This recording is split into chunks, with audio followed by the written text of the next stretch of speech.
There we go. Hello, hello, my scrumptious ravens. I hope you are doing well. Hello, thank you for being here.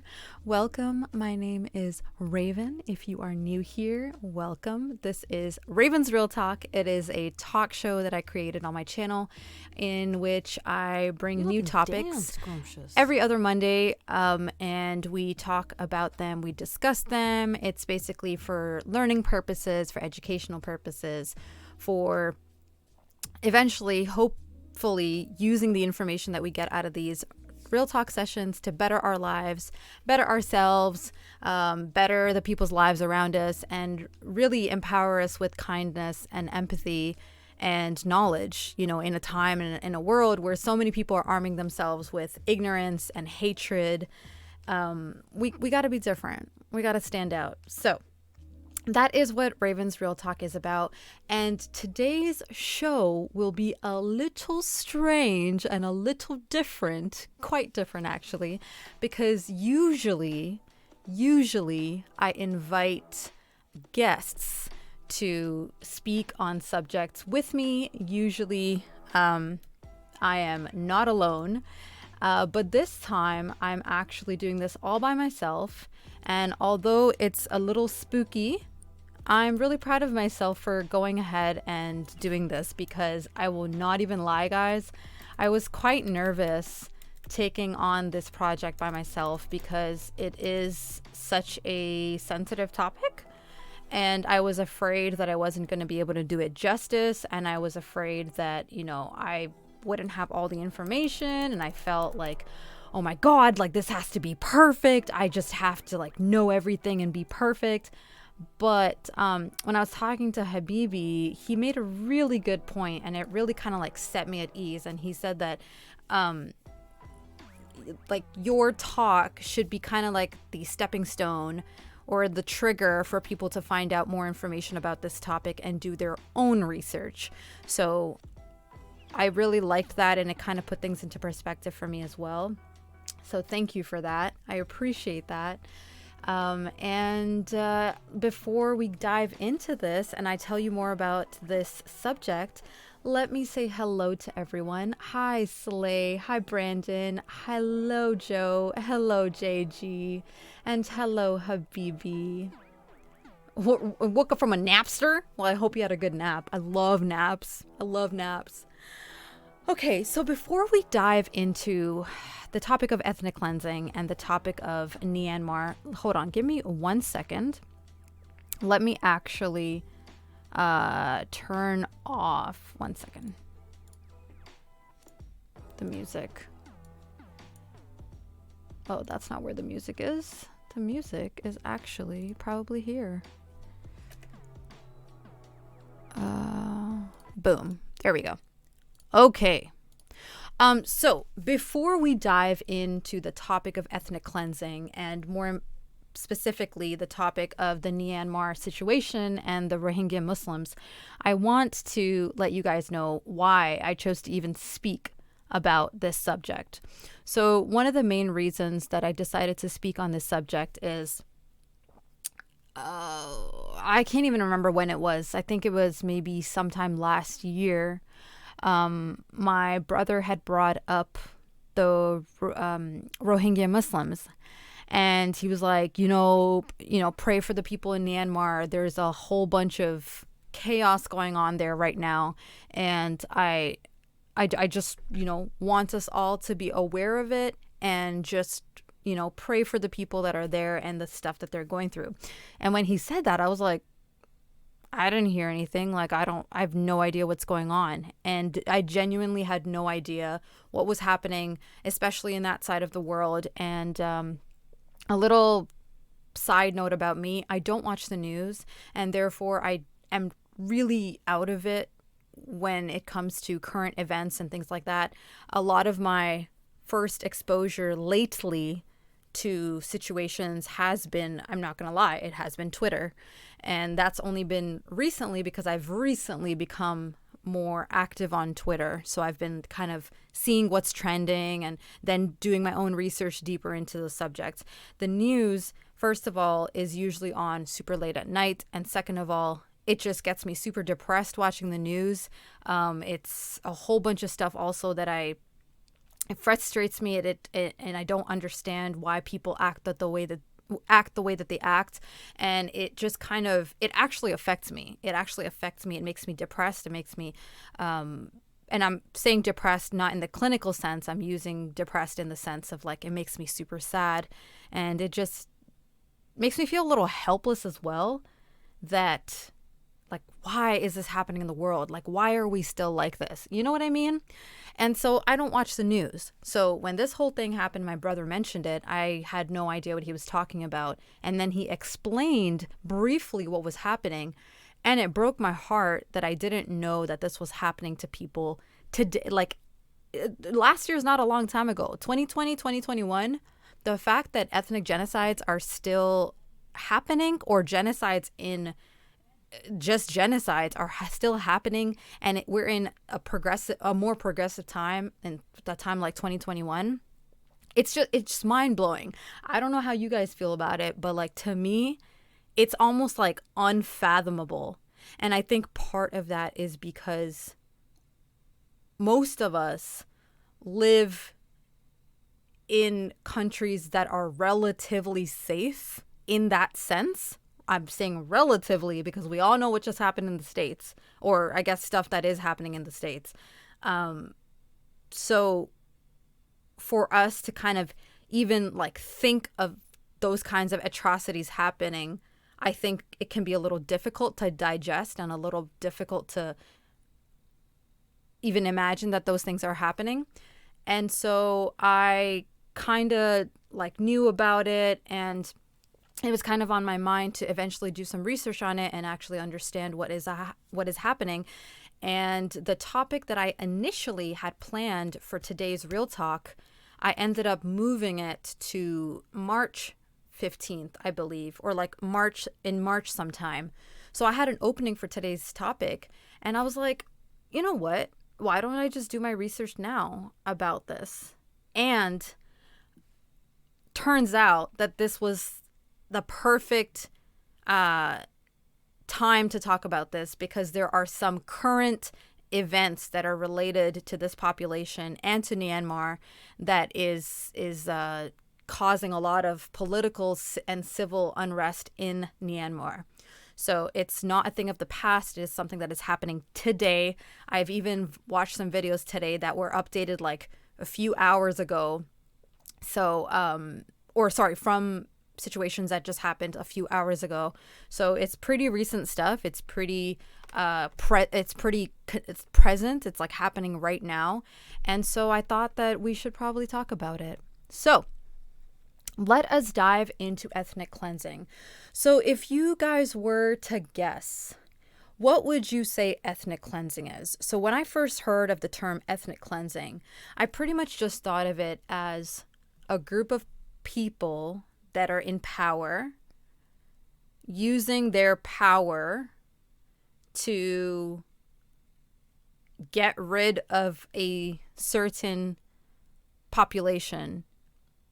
I mean, that's what I think about when I think of ethnic cleansing.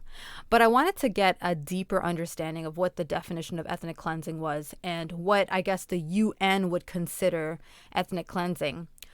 But the interesting thing is that when I went on their website, it said ethnic cleansing has not been recognized as an independent crime under international law.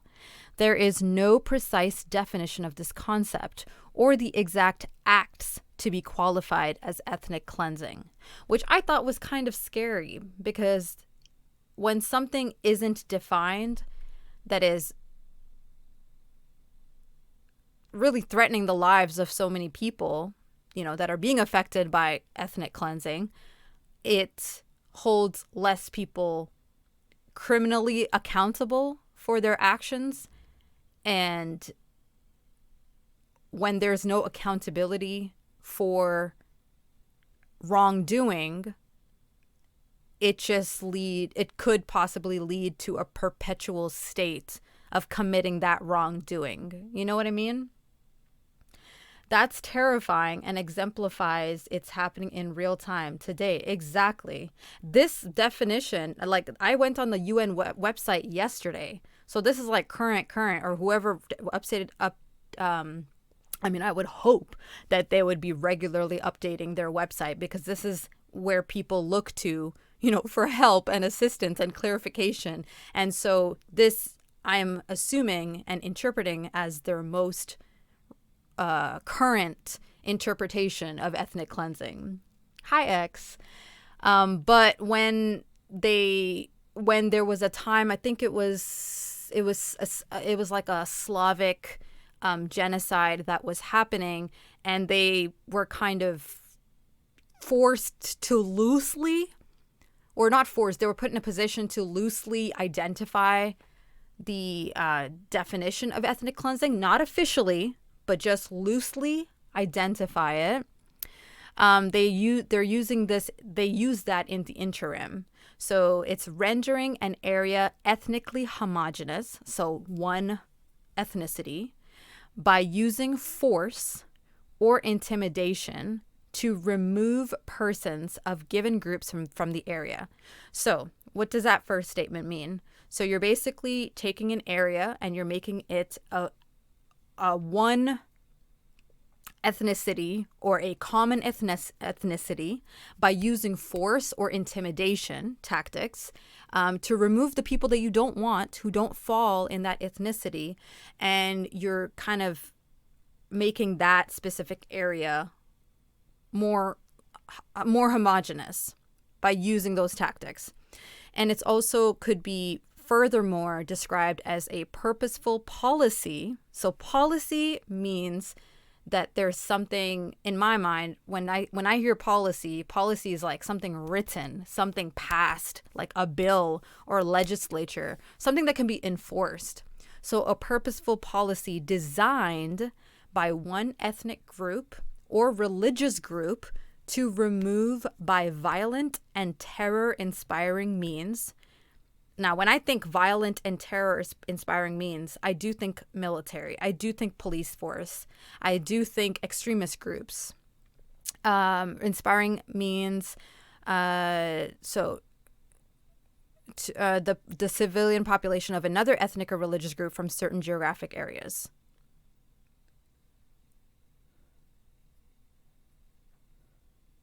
So basically, the second part of this is an extension of the first part, which is a purposeful policy. So again, something that's more official, that is designed by one ethnic or religious group to remove another religious or ethnic group. And you're not just removing them by requesting them to leave, you're removing them by force, you're removing them with violence, you're removing them with fear. And that's one of the prime things that we can see in Myanmar with the Rohingya Muslims. So who are the Rohingya? I actually had no idea who these people were. And it turns out that they are a minority group in Myanmar. And for those of you who don't know what Myanmar is, it is past day Burma. So Myanmar and Burma are basically the same place. The terms are used interchangeably, but present day it's called Myanmar. But it was, I guess, called Burma at one point. So if you see Burma, it's Myanmar. If you see it's Myanmar, it's Burma. They're both the same places. So they are an ethnic group in Myanmar. And basically the Rohingya have become refugees that are fleeing to countries like Malaysia, Thailand, and Bangladesh from Myanmar. So those are the neighboring countries. But most of the refugees from Myanmar are fleeing to Bangladesh. And they're getting, like, Bangladesh is pretty much getting, like, over... their camps are getting overpopulated by the Rohingya. Like, that's how many there are at that time in 2017, when a certain attack took place and a whole bunch of them had to flee. There was thousands of people, thousands of Rohingyas, Muslims, fleeing to Bangladesh every day, thousands of people. And I even saw a video describing the people that were fleeing to Bangladesh, and the Bangladesh, I think it was like the marine, like coast guard officer.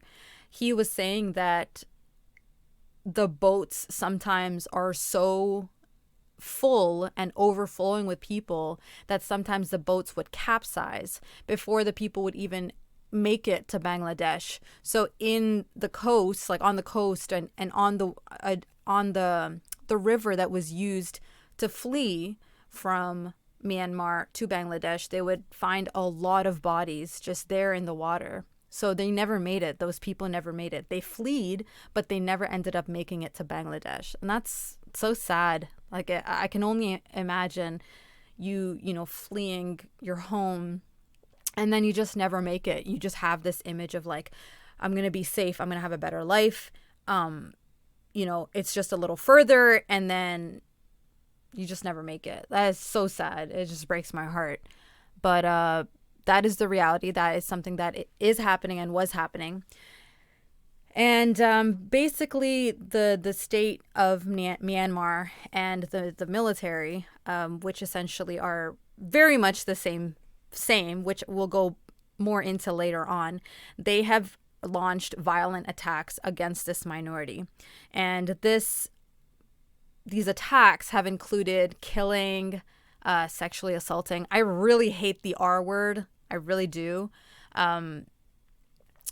Killing, sexually assaulting, and setting their villages on fire. And a satellite image actually showed how bad the damage is. I'm going to show you that in the next slide. But one of the main issues is that the government itself in Myanmar denies the people of the Rohingya people citizenship, and they refuse to recognize them as people. What my question is, if you are constantly being attacked, right? You're constantly not being seen as human. You're being seen as less than. You're basically counted as nothing. You're being attacked. I can only imagine the anger and frustration and the emotional, we're not even going to talk about the emotional damage that is probably done to these people in addition to the physical damage and all of that. But I don't actually see how a person can be completely okay mentally after being treated in this way and seeing what they have seen. And it's really messed up. One thing I forgot to say in the beginning is that the disclaimer that I wanted to give before diving into this is that although I am just talking about the Rohingya Muslims in Myanmar today, I completely understand and acknowledge that these types of attacks are happening to multiple groups around the world. And by me only talking about the Rohingya Muslims in Myanmar, it is in no way taking away from other people's experiences. It is in no way demeaning other people's experiences or, you know, invalidating them in any way. I just don't want us to get caught up in, but what about this group? And why aren't you talking about this group? And this is also happening. Why aren't you talking about that? And I kind of want us to just focus on learning about these people and what they're going through and what's happening currently in Myanmar, and all the other people that are suffering and have suffered from situations like this. Their story does need to be told. I don't know if I'll be the one telling their story, but I just wanted to make that disclaimer and say that just because I'm focusing on this group, it doesn't make them any more important or less important than anyone else that is suffering from the similar situations. So I just wanted to put that out there and just say that. Because unfortunately, people do seem to feel that way when you're focusing on one group only. Hi, Jeremy. Alrighty. So I wanted to show you guys a map of in 2017. So this whole village, this is a satellite image. This whole village, this is just one of the many villages, but this whole village was basically burned. This is all gone. So they were burning houses, they were burning villages. houses. I'm using loosely, but it's villages. And when you look at this neighboring village in Rakhine, it's completely intact and it's untouched. So it's a very targeted attack, as you can tell. And imagine all of the people that were displaced because of this attack. And this is just one of the many, right? There were so many more. So why is this important? Why is this happening? What's the situation? How did we get here? That's what was going through my head when I was looking at all of this stuff. I was like, how can this be allowed? How is this possible? Why is this happening? Like, why are they being targeted? I mean, there's always going to be hate, unfortunately, between ethnic groups, between different races, between different religions. There's always going to be those people that choose to hate each other, or to create or use differences between people to create division and to create hate and to create like ill feelings, you know? So but why is it on this huge scale? This is not just saying I don't like you, I don't want to associate with you. This is literally going, killing, sexually assaulting, beheading people, burning them, rounding them up, putting them in houses, sexually assaulting them many times, and then locking them up and burning them in houses. Like that's the kind of stuff we're dealing with. Why is this happening? So in order to understand why this is happening, we need to look back in the day.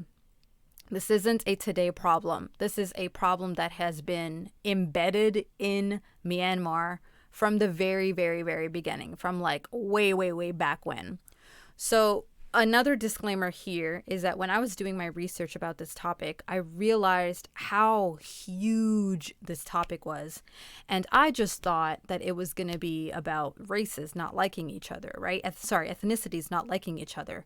That's all I thought it was. I didn't think it was more than that. I thought it was something about, I don't know, like I thought maybe a smidge had to do with politics, but most of it had to do with religion and with the ethnic differences. But it turns out there's also a lot of like military involvement as well, which I had no idea. And with military involvement comes the talk about politics.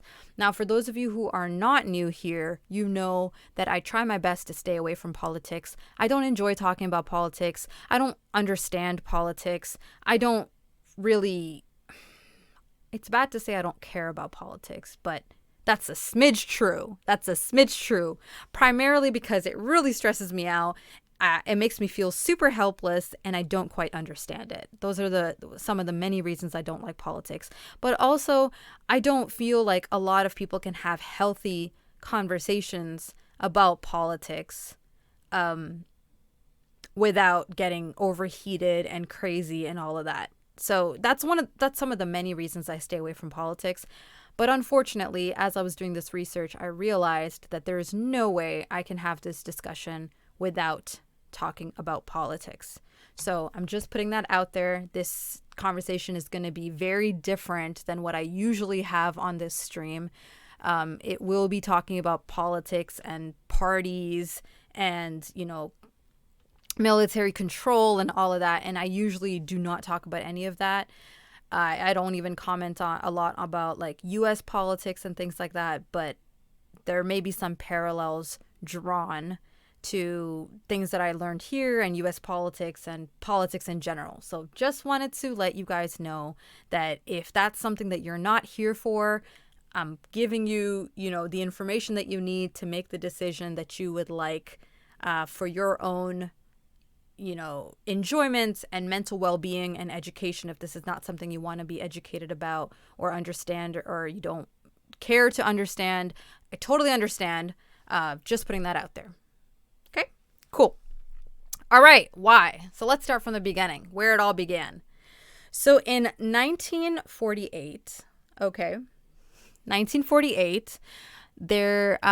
Burma finally gained their independence. Now, if you ask me about the history before that, let me tell you, baby, I don't know. Okay, there was a whole bunch of stuff about the British rule, and then people, like the Burmese people, working with the Japanese to try to defeat the British to get them out of Burma, but then the British retaliated and there was a whole bunch of back and forth, and I was getting so stressed out because your girl is not good at history. Okay, that's another disclaimer. I'm not good at history. I was never good at history. I never claimed to be good at history. So all these dates and shit was like stressing me out, okay?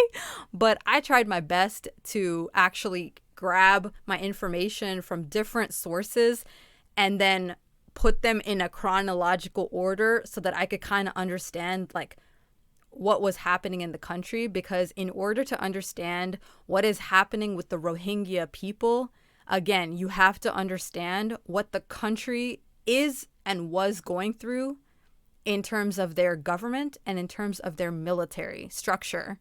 There is no way that you can understand on a large scale and on a very intricate scale why this is being allowed and what is happening to those people unless you understand the history and the government. So that is what I'm trying to do here, and I really hope I'm able to convey the knowledge that I have received from my research to all of you.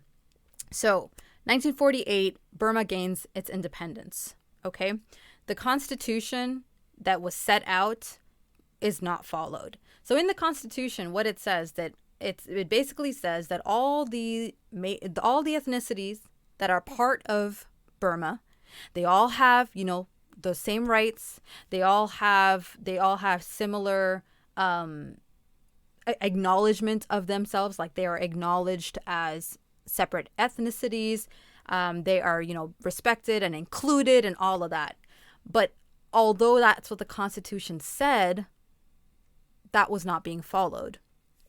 And because a lot of that was not followed, and because Burma gained its independence, there was a lot of attempts to overthrow the government with communist groups. Sorry, 1 second. Later. Yeah. After I'm done. I don't know, maybe 9 or something. Yeah, maybe 2 or so.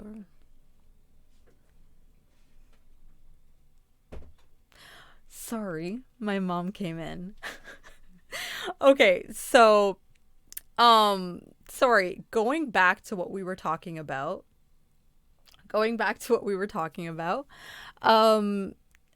So although Burma gained its independence, the army was very much involved in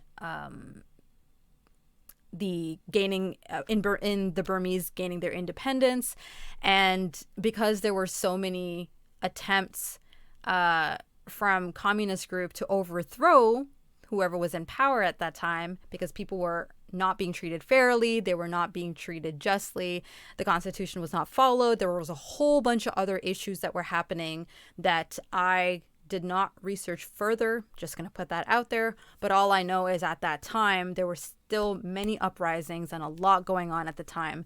And this really worried the army because they thought they were being threatened. They thought like, okay, we might lose power. Like we need to get shit under control. So what they did is in 1962, the government was taken over by a military in a coup. And I had the definition open for a coup, but I closed it. So for those of you who don't know what a coup is, a sudden, violent, and illegal seizure of power from a government. So basically, the military came in and illegally and violently, it says, violently took over the government and basically said that we're in power now. So 1962, the military goes into power. New Win is the new head of the state, and they got rid of the Constitution that technically wasn't being followed anyway, so it doesn't really matter, and created a military junta. And a military junta is a government led by a committee of military leaders. So again, the military was heavily involved, and now the military is part of the government itself. It is the government itself. So this, of course, I can only imagine people would not take too lightly. And it turned the country into a one-party communist-led state by the Burma Socialist Program Party, so BSPP. You might hear that multiple times during this talk, the BSPP, and that's what it stands for. It turned the country into a dictatorship, and this dictatorship promoted heavy, heavy, heavy nationalism.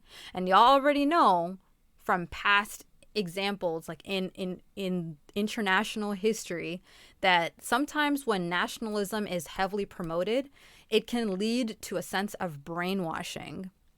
And I feel like that's slightly, possibly, this is my own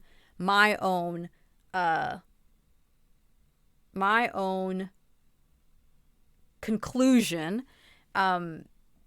I associate an extreme level of nationalism with brainwashing, and brainwashing never is good, in my opinion. So the media was nationalized, business was nationalized, they were basically shut off from the world, and it made the country that at that time was, I think they said, called like the tiger of that part of the world at that time, and it was a very affluent country.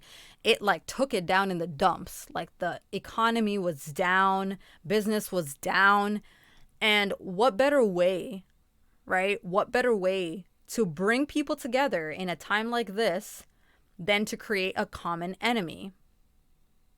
So just keep that in mind, right?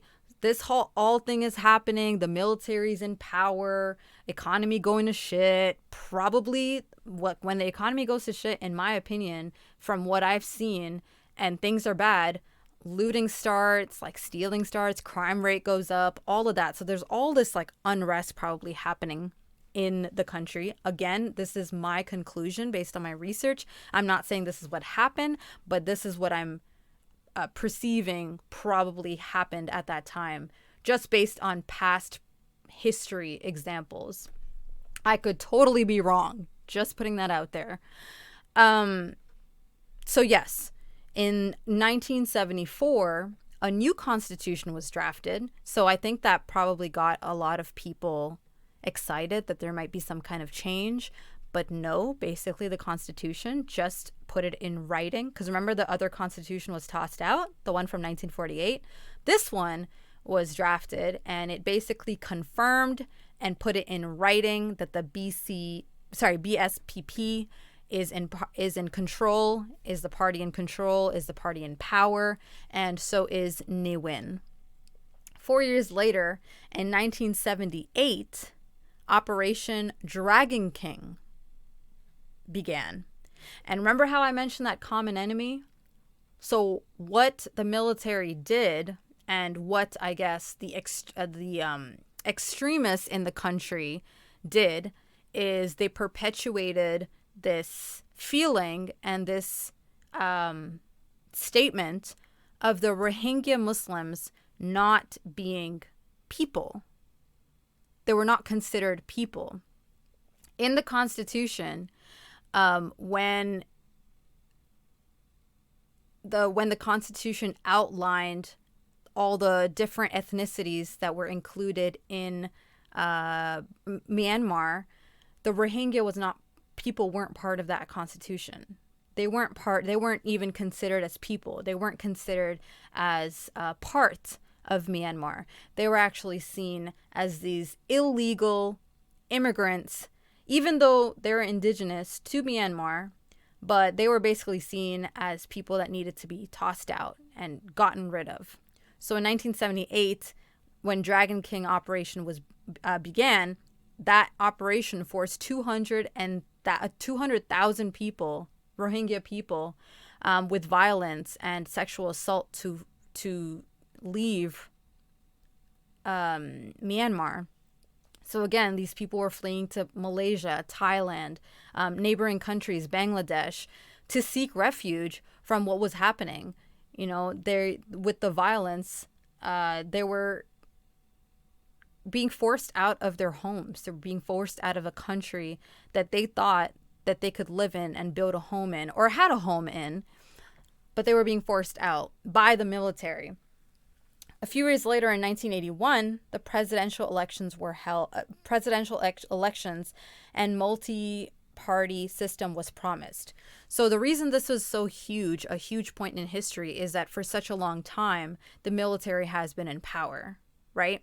And then finally, they're like, okay, we hear you guys. We know that you want a fair presidential election. You want multiple party leaders. You want like different, you want a change. You want kind of like a revolutionary change. All right, we'll promise you that. Don't worry, it's going to happen. But then, even though it was promised, Ne Win just became president. So the person that was already kind of in power and like leading the country and stuff, but promising that they would actually get a proper, election going, he actually ended up just becoming president. So again, what was promised was not delivered. In 1982, so just a year later, the Citizenship Act was passed. So, my bad. That's what I was talking about earlier. So in 1982, so a year later, the Citizenship Act was passed, which recognized 135 ethnic groups. But the Rohingya, which was a population of 1 million people, was not included in that. So imagine just not being included in a whole act. Like you don't even exist. Your race doesn't exist. Your ethnic group does not exist. They weren't even recognized as people. So I apologize for mentioning that earlier. It actually happened later when it was actually in writing.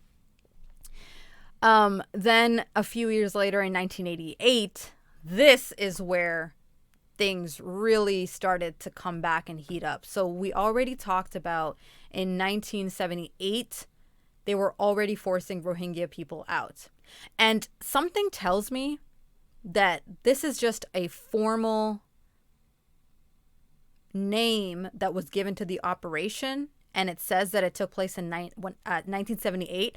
But to be completely honest with you guys, I don't see it having stopped like all of these years. I feel like it kind of continued. I feel like maybe the numbers went down, maybe the attacks had gone down, but I feel like if the military is still in power, I don't see them just suddenly developing a conscience and just stopping. I don't see that happening. Again, I could be totally wrong, but when you can do such heinous things, I don't think that you would just suddenly stop if you're still the same person and these people sound like they were still the same people,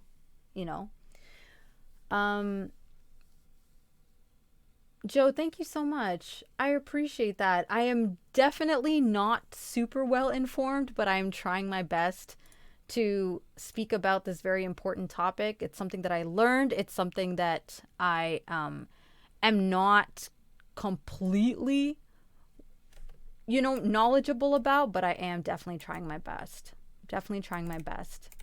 So thank you. I appreciate that.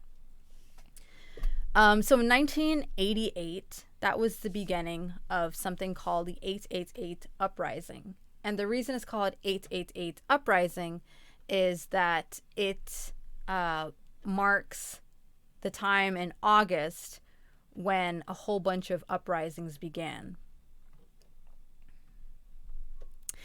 So before that, March to June 1988, protests consisted of people that were in favor of the different parties. They all came out, and I think what the reason they were protesting is that the parties weren't being put in power.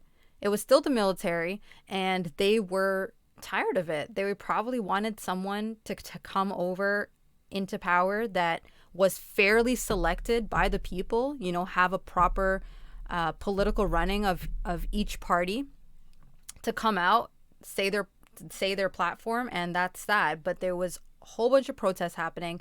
I'm pretty sure people protesting the government, right? Protesting the military, protesting each other's parties. There's always going to be those people as well, right?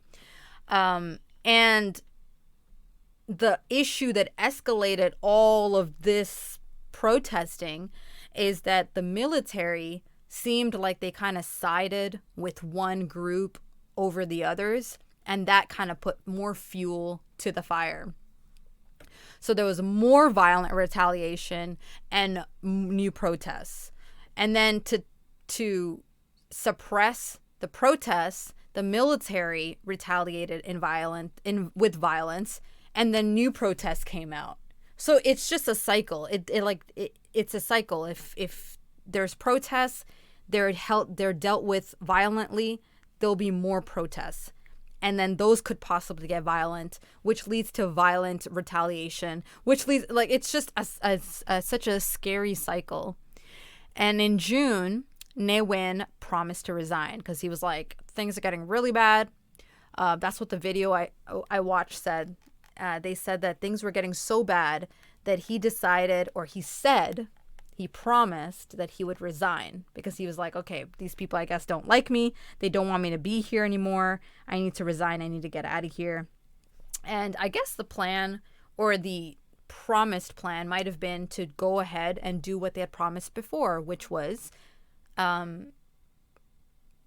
get that party system and get that election going. But the problem is, and this is actually what's so scary, guys, is that even though he were verbally promised that he was going to resign, guess what?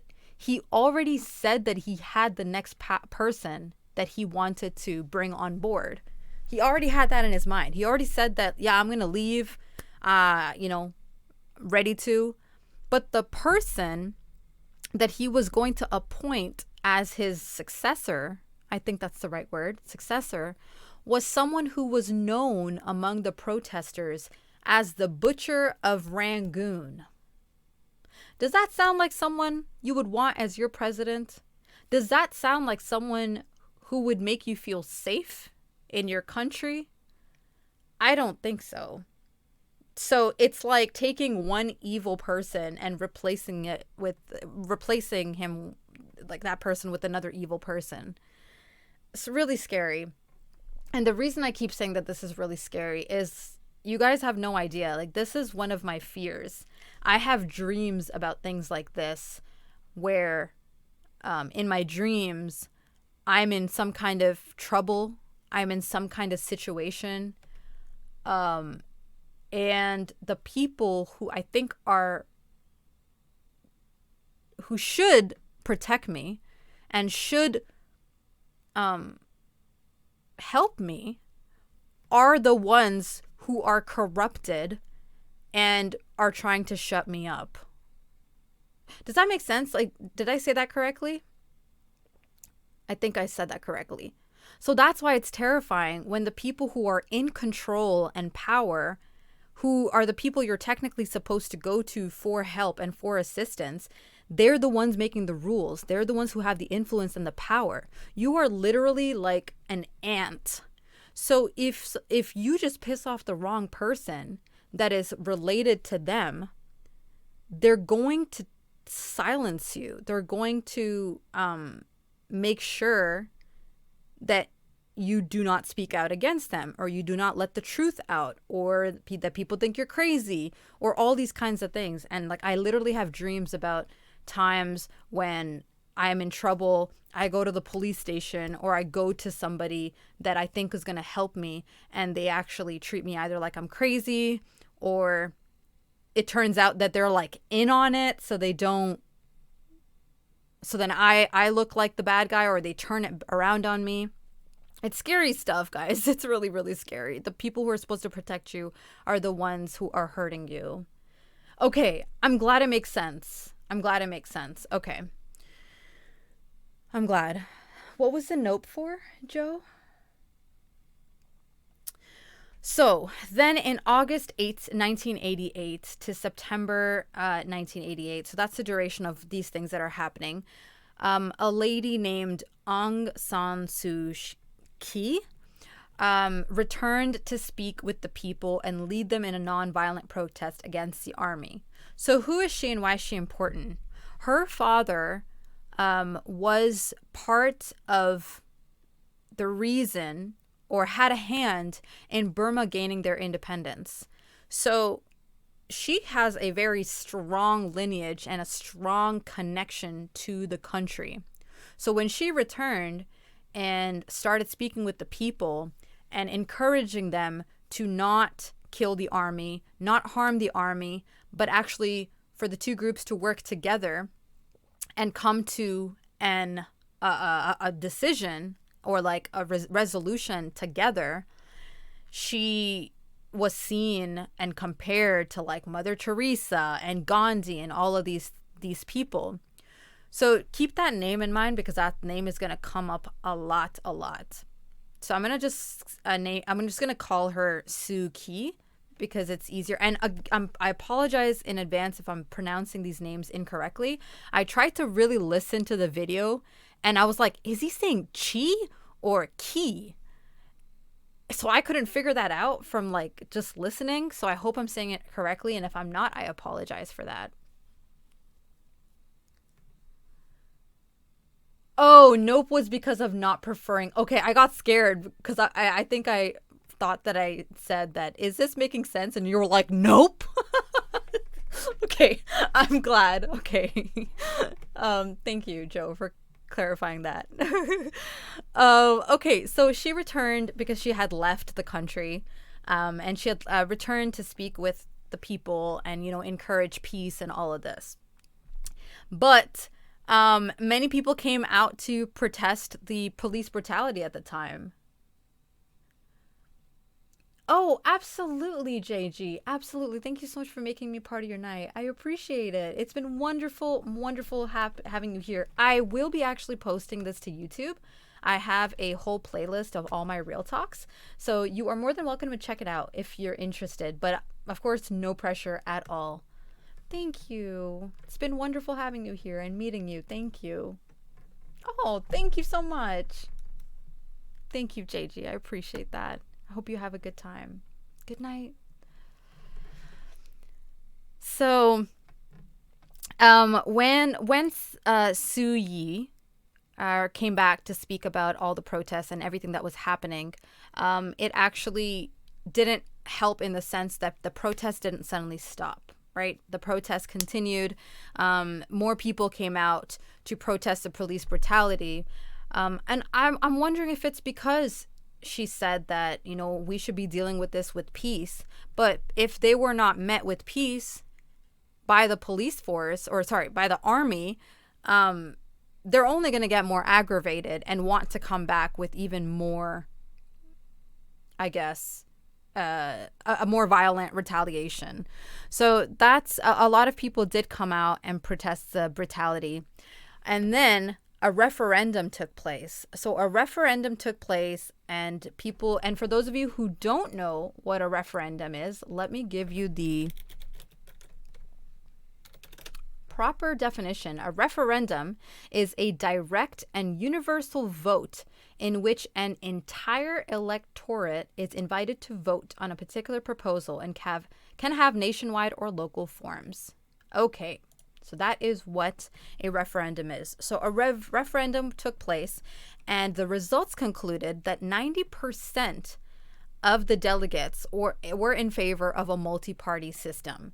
And this, going back to 1962, 1962 was the first time when this was the case. And then remember, they got thrown over. So since then, they have been living under military rule. But after this referendum took place, the results showed that 90% of people, which is no surprise, like it completely is understandable why people would want to have a multi-party system and not just have the military ruling over them. So even though, like, despite the fact that that referendum took place, it clearly showed that people are so not interested in continuing to be under the rule of the military. The BSPP, which again, going back to here, is the Burma Socialist Program Party, which was the party that was led, that is leading the lead of the military that took over the Burma government. They held on to the power, and they said that No. We're still holding on to the power, but yeah, don't worry. We'll have an election. We'll have an election. And because they didn't give up their power, protests continued. They didn't stop.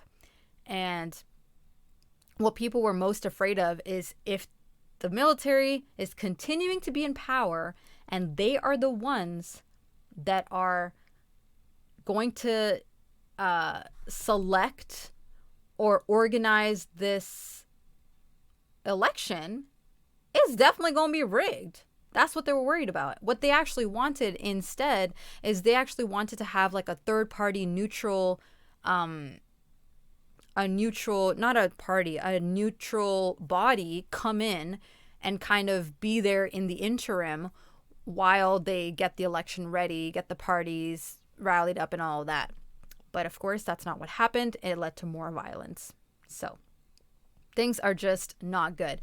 And I want you guys to keep in mind, during all this time, with the military involved, remember, we've already established the military is involved. They are not accepting the Rohingya people as human beings. They are seeing them as basically pests in the country. They want them out, okay? They've already led with violence and sexual assault to force the Rohingya out. I don't think that it has suddenly ended. I do not think so. I think all this time it has been going on. This is my inference. This is not something that was constantly Oh, and another thing I want to let you guys know is that the UN, because of this military coup, all outside forces that tried to help or wanted to help, I don't even know if people knew that these people needed help, they were all blocked out. They couldn't get in the country. There was a media blackout. No news couldn't go out. News couldn't come in. It was like it was only domestic news. So what makes this situation even more scary is that imagine being on an island with an abuser and there's no one around to hear your cries, help you, save you, and the only thing to do is to literally swim. And in these people's cases was to flee.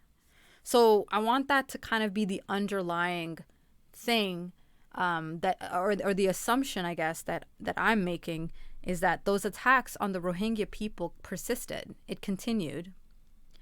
And and all this time, by the way, they're still not given citizenship.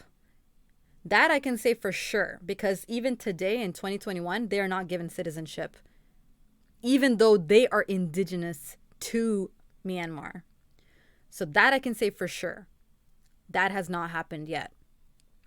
So by the end of 1988, the general of the army, along with the State Law and Order of the Restoration Council, led a coup of their own against the BSPP government because there were so many protests, so much violence, so much unrest that a general of the army, along with this council, had their own coup against the BSPP government. And again, a coup, for those of you who don't know, is a sudden, violent, and illegal seizure of of power from the government. So they took over and they ended the protests by just literally killing everyone who protested against them. And again, it was another military junta. And again, what's a military junta? It's a government led by a committee of military leaders. Because again, this is a general of the army that has overthrown the government or led a coup. And they just have now a whole bunch of military leaders involved in the government. And it's estimated, and the reason it's estimated is that, again, no media was able to of course there were people who were under wraps, getting word out, contacting each other, taking videos, sending them out. But in 1988, there wasn't WhatsApp. There wasn't all that kind of stuff. I'm talking, I guess, more of the sending it out in the 2017 thing that happened. But in 1988, man, I don't think that there was much sharing of files going on. So whatever information came in, whatever information was kept out and help was kept out, was kept out. So we're estimating that it was 10,000 people, but again, they don't know. They don't know because there was no one there to document what happened to these protesters and actually count the bodies and see all of that. But I think based on, I don't again know how these numbers are calculated, but they're saying that that's about how many people died in the protests. And that was not even in a full year, but that's how many. It was 10,000 people. So keep in mind that these 10,000 people are not 10,000 Rohingya people. I'm sure Rohingya people are part of this number, but this number includes all the people in Myanmar. It's not just the Rohingya people. Hi, Serial. Hi, Scrumptious. Nice to see you here. Hope you're well. There we go. All right, so that brings us to 1989. So 1989, Burma is now called Myanmar. It's now called the Union of Myanmar. And union because there's 137 ethnicities, possibly more, and they are all supposed to be in union together. That's at least on paper what it says. Excuse me. I don't mean that literally. In 1991, the military launched a campaign called Operation Clean and Beautiful Nation. And it's things like this that make me think that the violence and the attacks against the Rohingya people did not just stop. Because tell me why, right? Let's go back a second. Tell me why in 1948, when the Burmese independence happens, the constitution is not followed. People are not, being treated the way that they were promised to be treated. Then Operation Dragon King happens. There is violence and sexual assault of over 200,000 Rohingya people, and they're being forced out. Then right after that, like soon after that, a Citizenship Act does not include them as people, does not even acknowledge them, first of all, to be part of the country, does not acknowledge them as people, and does not acknowledge them acknowledges them as being basically illegal immigrants, even though they are indigenous to the land. And then years later, there is an operation called Clean and Beautiful Nation. I think the attacks and the sexual assault and the burning of their homes just continued like from back then. Maybe not the burning of the homes, because I don't know if there's documentation about that from back then, but I think the attacks on them, the violence and the sexual assault persisted from at least 1978. At least 1978. That is my inference from this, because if it stopped, why would it suddenly come back unless it just had continued, but maybe cases had gone down or something. So in 1991, the military launched the Operation Clean and Beautiful Nation, and that was forced labor, and it was sexual assault, and it was a lot of religious persecution by the Burmese army. And again, more people fled. More people fled because of this forced labor, because they were being assaulted, because of this religious persecution. They were just right out being killed. So, although this is kind of seems like a very long time ago, 1991, it doesn't end here. It actually continued. So in the 2000s, tensions continued to build against the Rohingya. Against the Rohingya people. Hello, Mike. How you doing? Welcome. So in 2010, in an attempt towards democracy, there was an election. So in 2010, after so many years, I can't even count, the results showed that 80% supported the army, supported the party of the army. Now, does that sound right? Does that sound like people who have been basically oppressed, assaulted, killed, and harassed by the military are actually voting for the military to continue to be in power? That definitely sounds rigged to me. And the UN and others saw that there was fraud in the elections. So, and that is kind of the current political climate, okay? That's still the political climate in 2010. And in 2012, I thought that I would mention this case to give another underlying situation that violence broke out when four Muslim men were accused of raping and killing a Buddhist woman in Rakhine. So again, Rakhine is like a neighboring city-ish to where the Rohingya live. And Buddhist nationalists that were backed by security forces attacked Muslim neighborhoods. So the reason I'm mentioning this specific case, and I'm sure there were many, many cases like this on both ends, people accusing Muslim people, people accusing Buddhist people.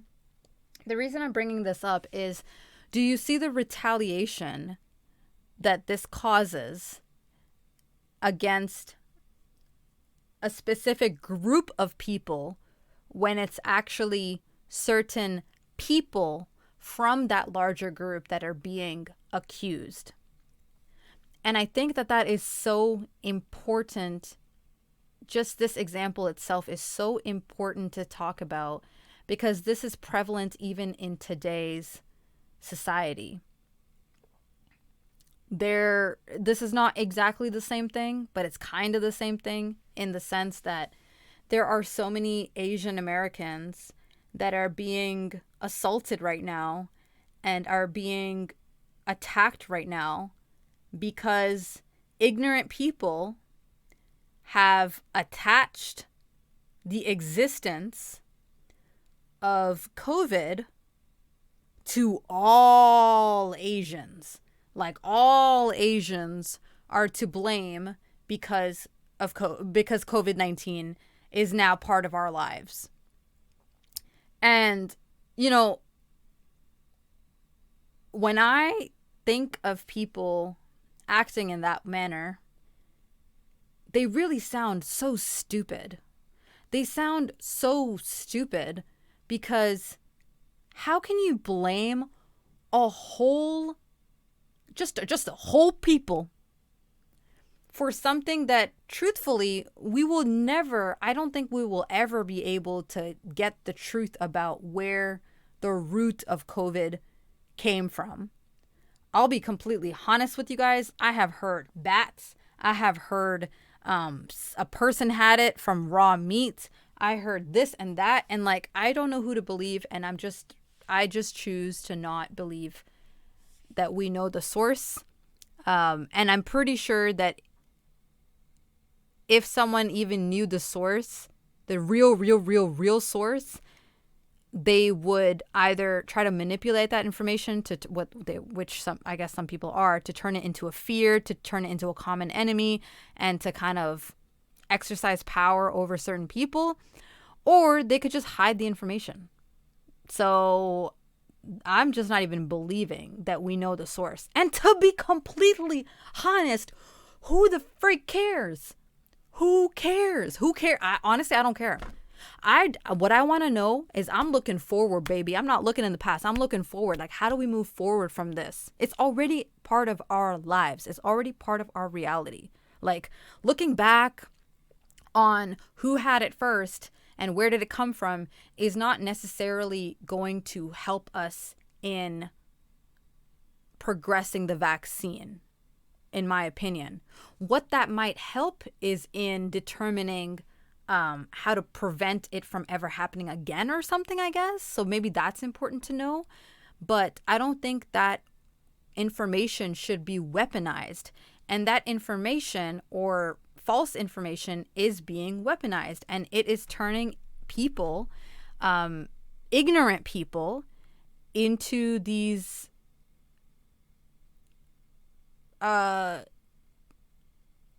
people who are it's not turning them into it. It's giving them a reason to act on their anger towards COVID onto people that they perceive are the reason that COVID exists. And it just boils my blood. Like, that level of ignorance really boils my blood, because guess what? It's not just those people who do it either. We've seen this in history multiple times. We've seen it with people we've seen it with black people as well. They already were seen as the enemy, right? They were seen as the other. And as soon as, let's just say, one black person is committed accused of doing one wrong thing, it's suddenly fuel to attack all black people. It's like, you can't just act, like, the person can't just act a fool or do like some heinous crime and be seen as a singled out attacker.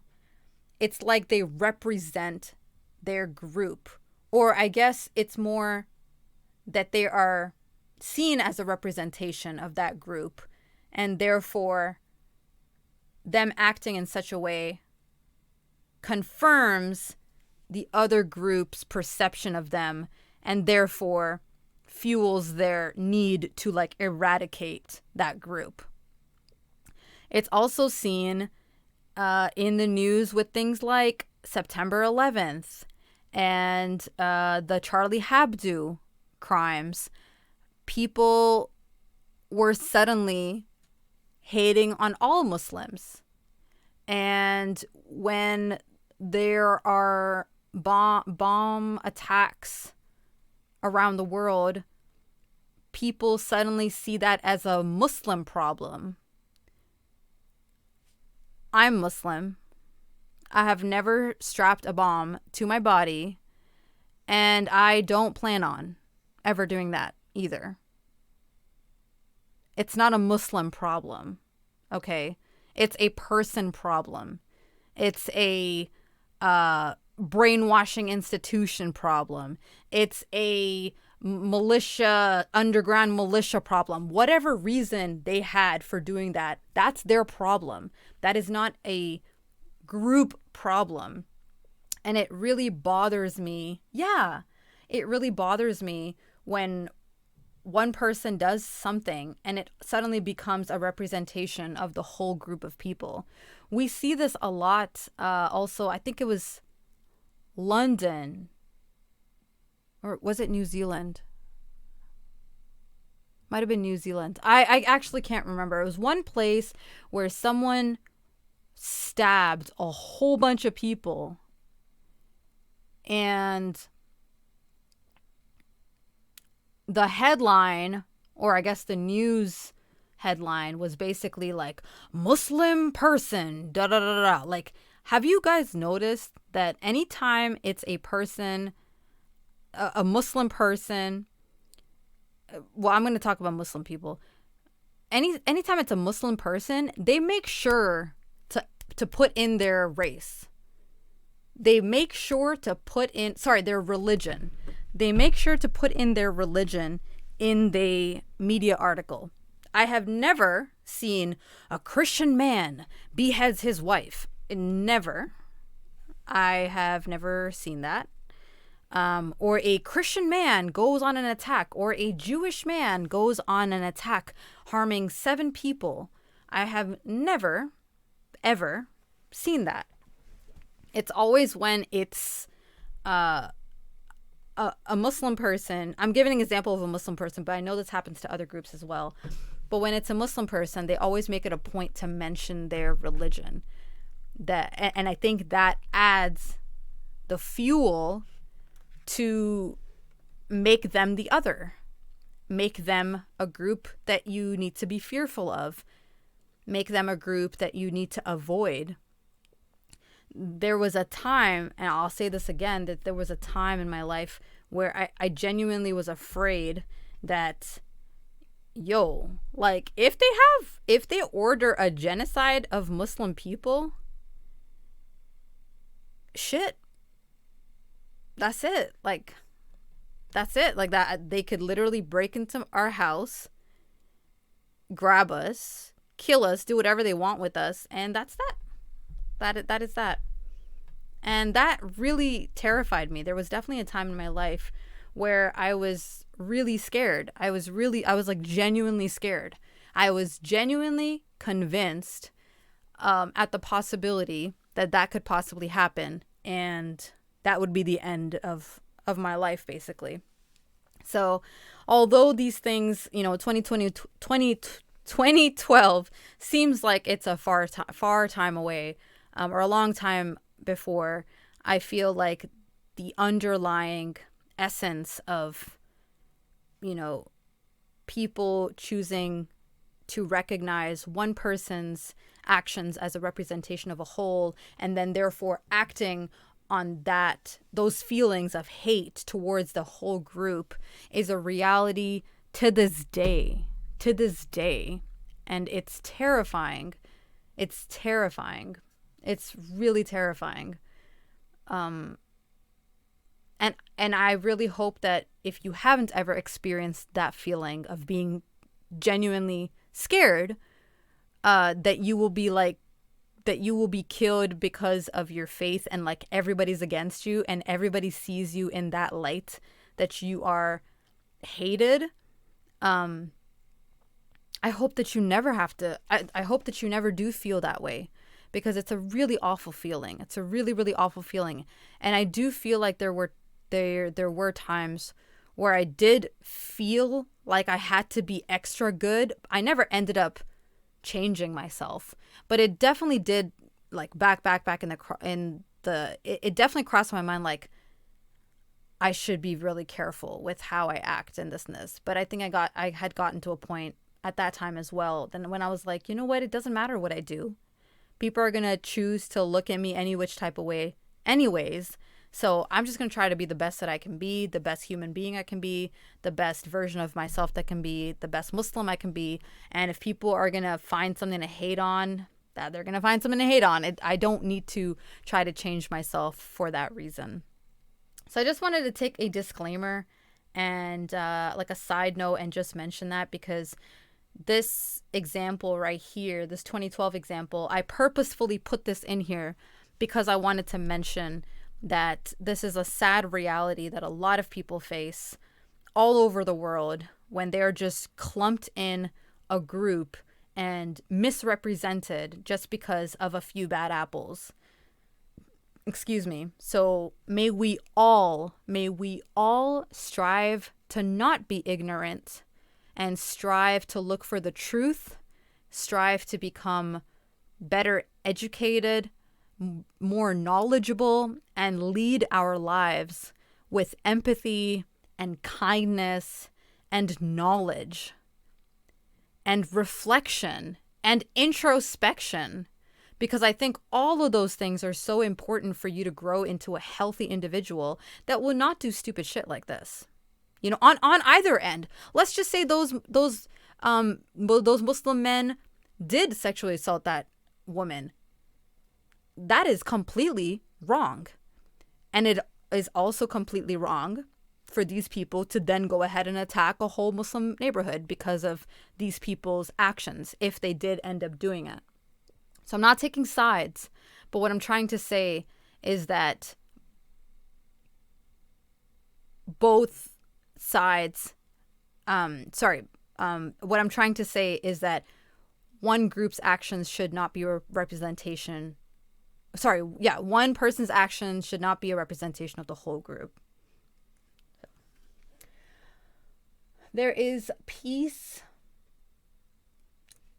Yeah, people are tribal when they shouldn't be anymore. There is peace in every religion, and like you say, a few bad eggs in said bunch should never make people label a whole religion or culture as extreme or otherwise. Exactly.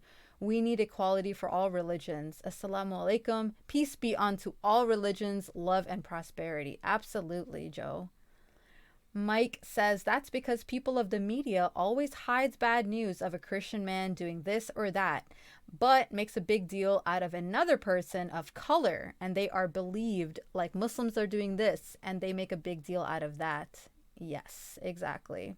They should not use an action of someone else to judge the. Exactly, Mike.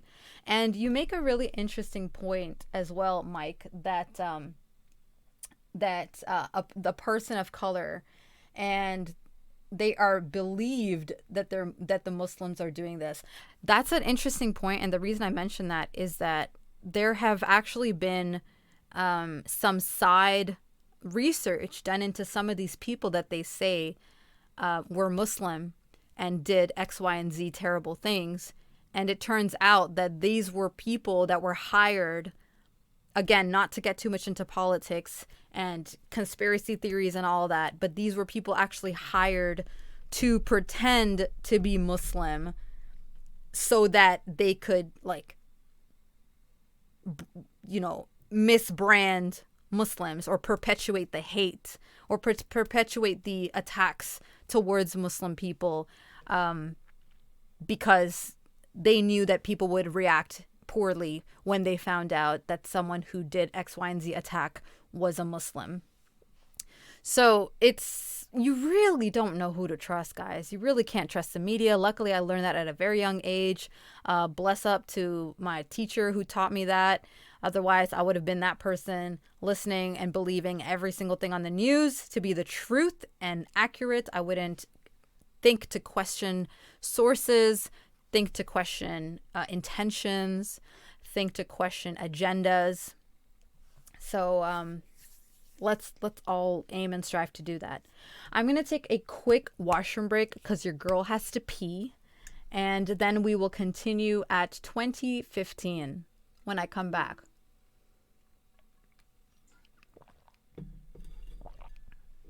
Thank you guys so much for listening.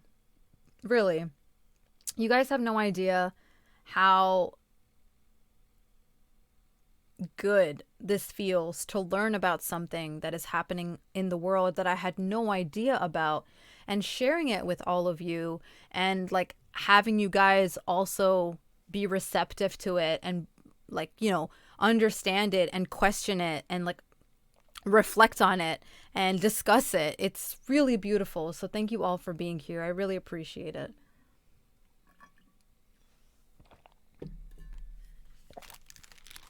All right, washroom break / water break. I will be right back.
Alrighty, guys. I am back. Oops. Alrighty. I hope you got your water. I hope you got whatever you need. Hope you went to the washroom. We are continuing the talk. Excuse me. All right. So, remember. Thank you. You had your fruit? Okay, good. Oh, you're eating fruit. What do you... I did. I actually had a dark cherry chocolate oat milk almond butter smoothie / milkshake. It was absolutely scrumptious. Got water? Yeah, I got water too. Ooh, good job. But it was on my desk all along. Yeah, I had to refill mine. Okay, so remember that lady that I mentioned, the Suki? So she is the leader of a party called the NLD. And in 2015, guess what, guys? They won. They finally won. So they got into power and they started, doing whatever they needed to do to lead the country. However, what happened is I don't think conditions really stopped being bad, because it doesn't make sense for people who thought so highly of this woman. She basically became the face of democracy, and she finally came into power. So you would think that people would finally be excited about the fact that, oh my God, change is coming. It's finally here. Like, it's finally our time. Things are going to change. But then in 2016, a Rohingya militant group kind of came out from the underground. It's called the Arakan Rohingya Salvation Army, or ARSA. It emerged and it started coordinating small attacks on the border police stations. So border police stations, I am guessing, because I didn't research this further, I am guessing the border police stations because maybe they were trying to keep the Rohingya out. Remember the Rohingya that had left because of all the attacks and assault that was happening to them? I remember in my research, it was shown that Myanmar military, or whoever was in power, was placing guards at the borders that were keeping the Rohingya out. It even was like they basically want the Rohingya out.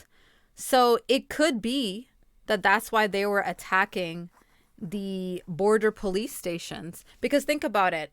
You leave, right? Then you hear news that, oh my God, the military's gone. You can go back to your homes. It's going to be a democratic society now, a government. Things are going to be okay for you. This is what I'm inferring. Wouldn't you want to go back to your home? Wouldn't you want to go back thinking like, okay, things are better now. I can go back and continue my life living, hopefully, in a more peaceful Myanmar. Because another thing to keep in mind,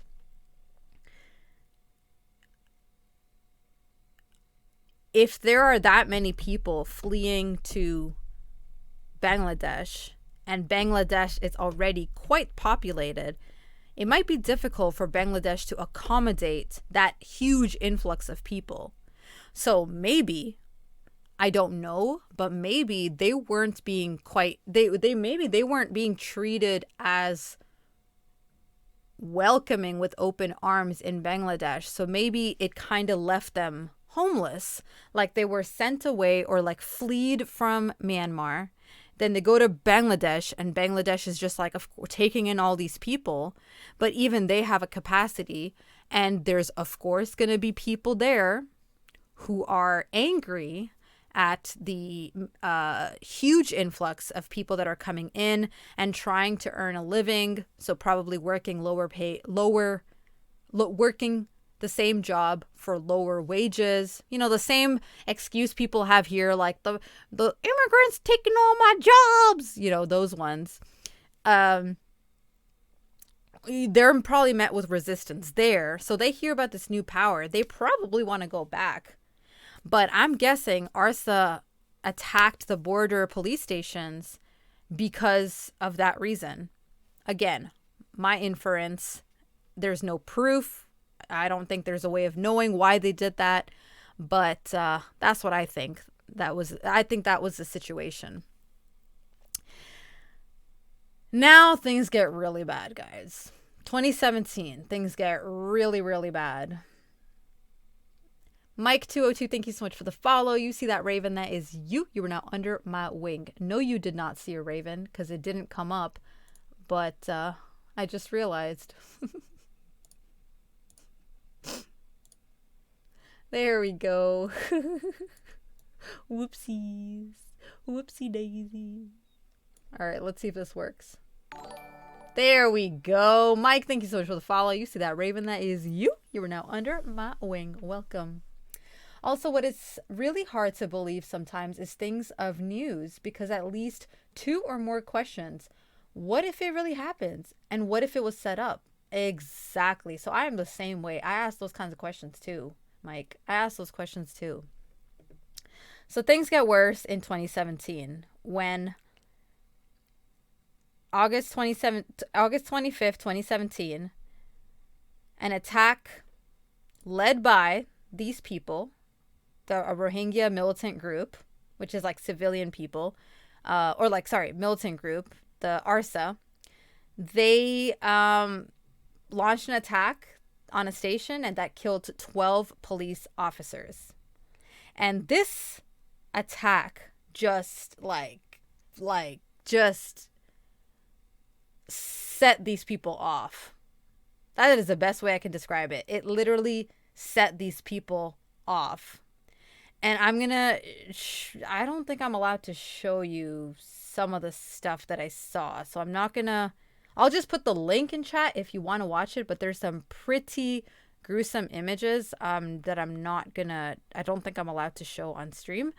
But yeah, they just got set off. What ended up happening is they launched that attack that killed those 12 people, and the military just retaliated 10 times worse. More like 1,000 times worse. In 1 month, over 400 people were killed. 400,000 people left. Over 210 villages were burned. If you remember earlier, this is kind of what it looks like. You see this, how it's just completely normal and fine. And here the village is just gone, just like burned to the ground, literally to the ground. Landmines were put at borders to keep people from going out or coming in. Journalists that were trying to cover the story, get help, get videos, send videos out of what was happening, ask for aid. They were starting to disappear. Media blackout. And one of the journalists that they spoke with, they said, when we say disappear, we mean killed. Like, these people are being killed. We know that if our coworker disappears, or these people in our secret group. So what one of the journalists said is that they have a secret like WhatsApp group, and in that WhatsApp group, this is a video from 2017 that I was watching, and he said that they had a WhatsApp group, and in there they all kind of share resources. So they'll share videos, they'll share any news that they get, and they will try to connect with international and domestic news agencies to get the story out, to get the truth out. And the journalist said that if the government knew that I was doing this with you right now, like taking this interview, I would be killed. Like 100% I'd be killed. And whenever there's a media blackout, so I looked into it. I looked into the media I closed the tab. Whoops. Media blackout. When there's a media blackout,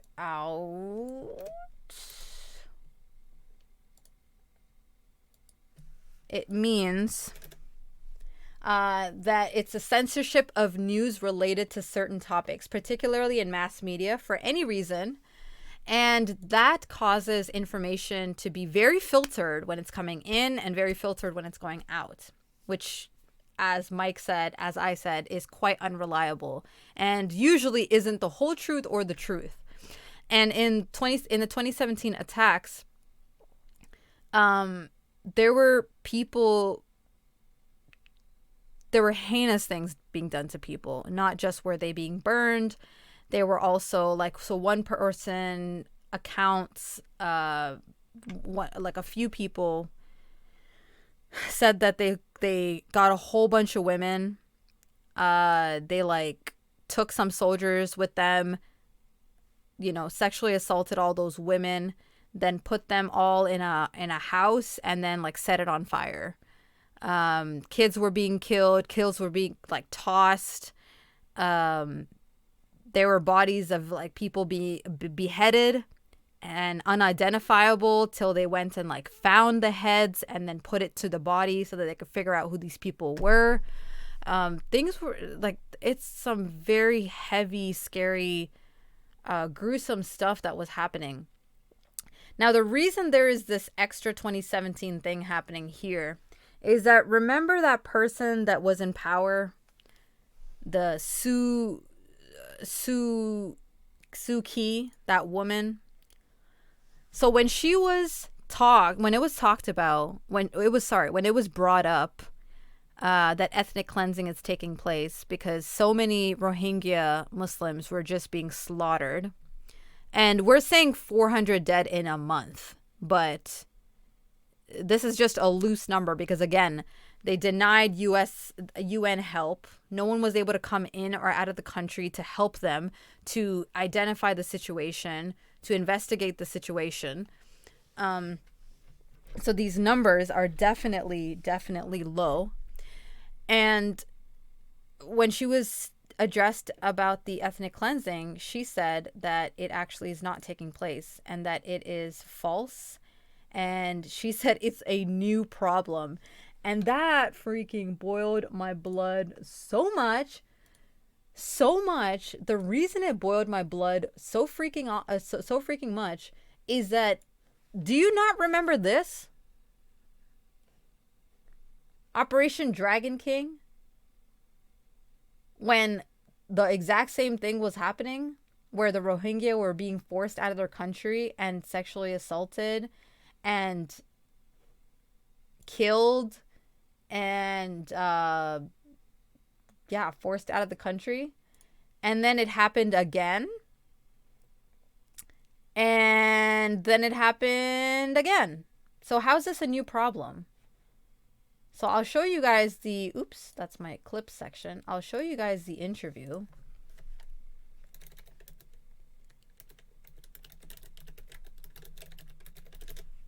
Which quite boiled my brain. Here. So it was this one from 2017. Because there is a rising sense of frustration there, and that has fed into the hands of militants. But as far as we could make out, at that time things were calm because people were waiting to look into the situation in the Arakan. Oh, okay, here. Humanity and compassion. Basically, they're saying you failed the test of humanity. And we started doing this and engaging in other development activities to try to bring about stability. So this interview was taken in 2017. So this is a year and a half into her kind of being in power or in a position of power. And people were commenting on her lack of action for the Rohingya people, because on multiple occasions, she kept saying that there isn't a problem. There's no such thing as ethnic cleansing. This is a new problem that came about because they are the ones who attacked the police stations. So she was kind of flipping it back on the people and saying that it just happened because of the people. Harmony, because I think a lot of the problems in the Arakan state are due to the fact that the resources are limited and both communities are anxious about how their lives are going to pan out. What happened was that in October, there was these totally unexpected attacks. Which is the on attacks I police just talked about. Outposts, for no reason that we could think of, because we had started the citizenship verification process. We had started the process of trying to bring back people out of the IDP camps and resettle them. But of course, the whole Okay, so this is the other interesting part. So she says that they were they were in the process of trying to get people citizenship and blah blah blah blah blah blah, all of that. Let's just say that's true, right? Let's just say that that's true. It's actually still in 2021, these people don't have citizenship. These people still are not seen as part of Myanmar. They're not seen as people. They're not recognized as people. So let's just say that she was trying to do that, or her party was trying to do that. It doesn't seem like it was a super top priority. I would say, like, from the way things have panned out till today, we can see that it wasn't. Or don't you think it would have this would have been resolved by now? Because we're looking into the past right now.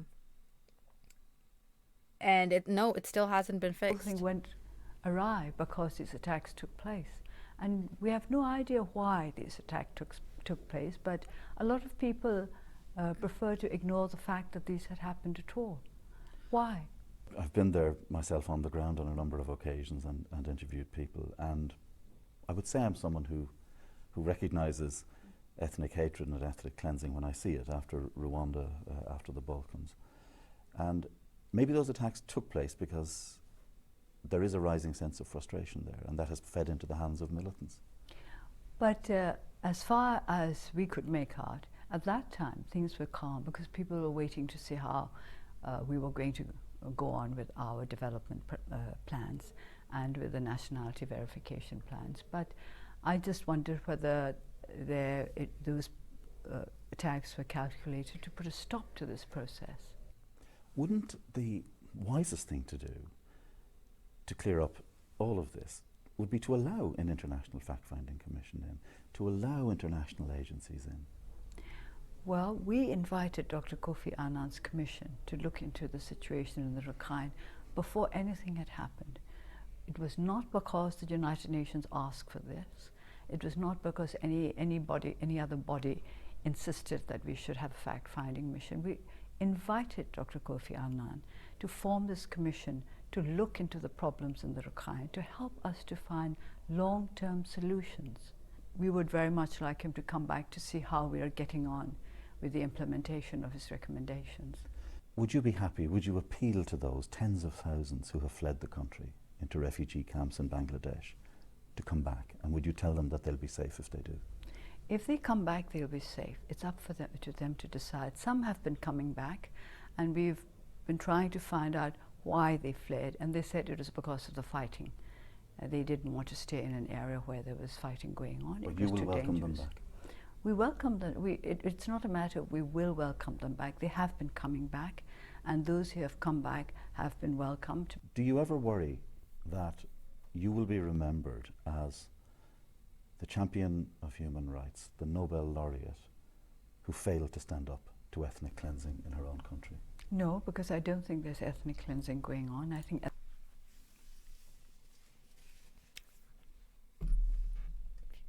So she says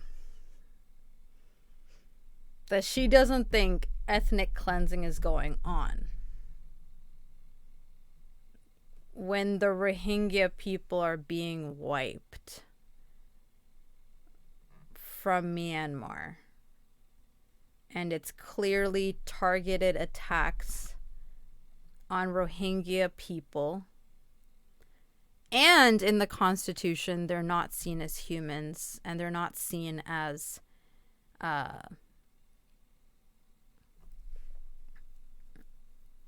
part of Myanmar. Ethnic cleansing is too strong an expression to use for what's happening. It's what I think I saw there, I have to say. Fergal, I think there's a lot of hostility there. And as I pointed out just now, it's Muslims killing Muslims as well if they think that they're collaborating with the authorities. So it's not just a matter of ethnic cleansing, as you put it. It's a matter of people on different sides of a divide. And this divide, we are trying to close up as best as possible and not to widen it further.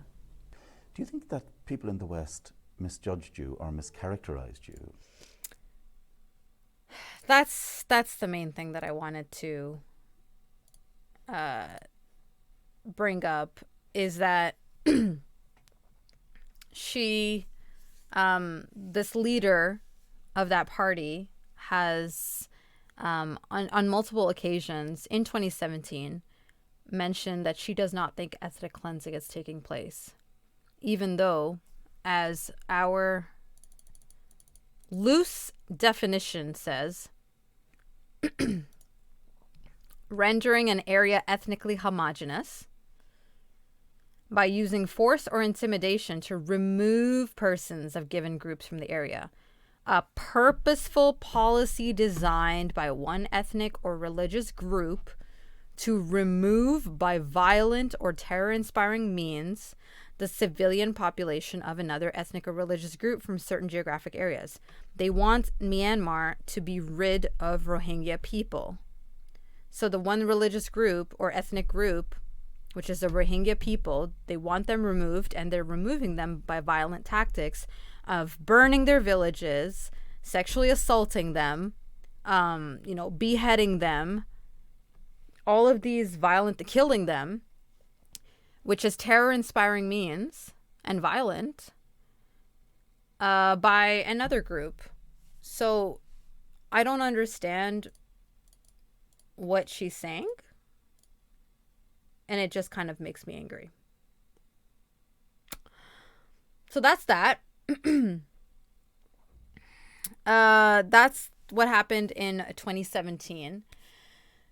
And so things were still bad. So even though I jumped to 2020, that doesn't mean that the attacks stopped, the violence stopped. The violence persisted throughout the years.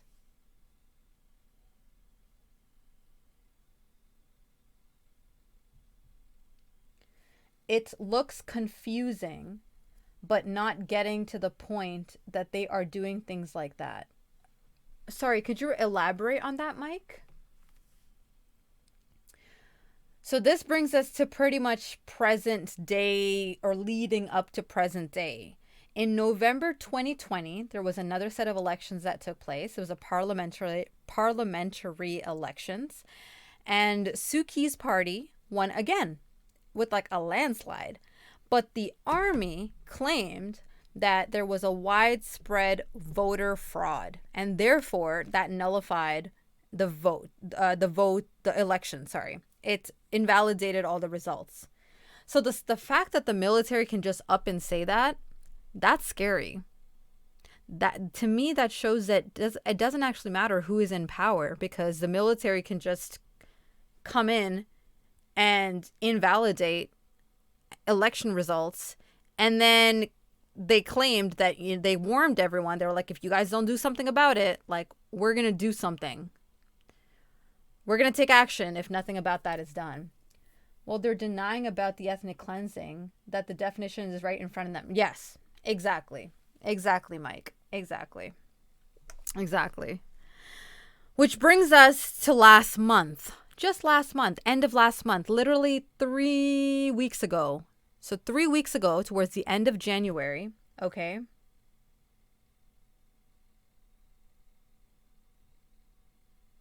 Well, if they have proof to... there are videos upon videos. Actually, let me share with you guys the video. Oops. Oh, no, that's right. So in 2017...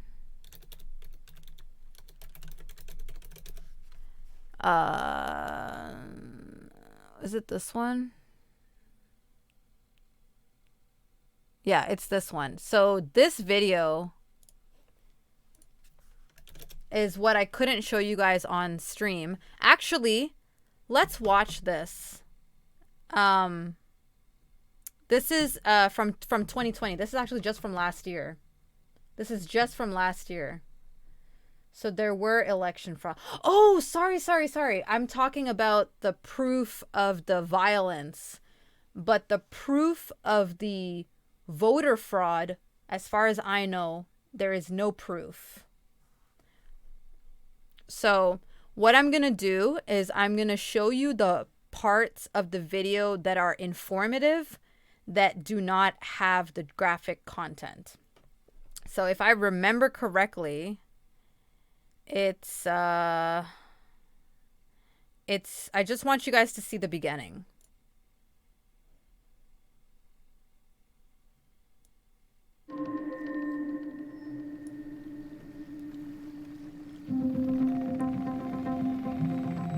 So this is the river.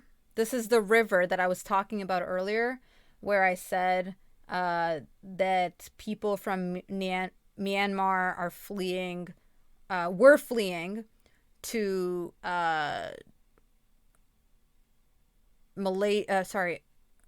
Bangladesh. And this video, or sorry, this mini documentary is on YouTube, and it was uploaded in 2020. So it's relatively recent, and as you can see, people are still fleeing. This is the waterway that the Rohingya have used in order to escape Myanmar and get to Bangladesh. We're out here with the Bangladeshi Border Patrol. Lieutenant Colonel Arif is going to give us an idea of what the last few months have been like for them. Bangladesh's border guard was on the front lines as Rohingya refugees began fleeing Myanmar following the latest round of fighting in Rakhine State. After decades of persecution, a group of Rohingya insurgents formed the Arakan Rohingya Salvation Army, or ARSA. They say they're fighting for citizenship and basic rights. On August 25th, Okay, so they launched a coordinated attack on multiple security outposts. So remember I told you that they attacked the security outposts? So this is the militia group, the ARSA. Oh, so it's the ARSA. Killing ARSA 12 video. officers. Within hours, the military retaliated. with a brutal crackdown. All right, so then a whole bunch of graphic stuff is shown. And this is the site in Bangladesh that is basically one of the largest camps. Site, now the world's largest, completely open. There we go. Many of those, as hundreds of So look at all these people fleeing. thousands of Rohingya flee, Bangladesh has left their borders completely open. Many of those Rohingya are living in Kutupalong Extension Site, now the world's largest refugee camp.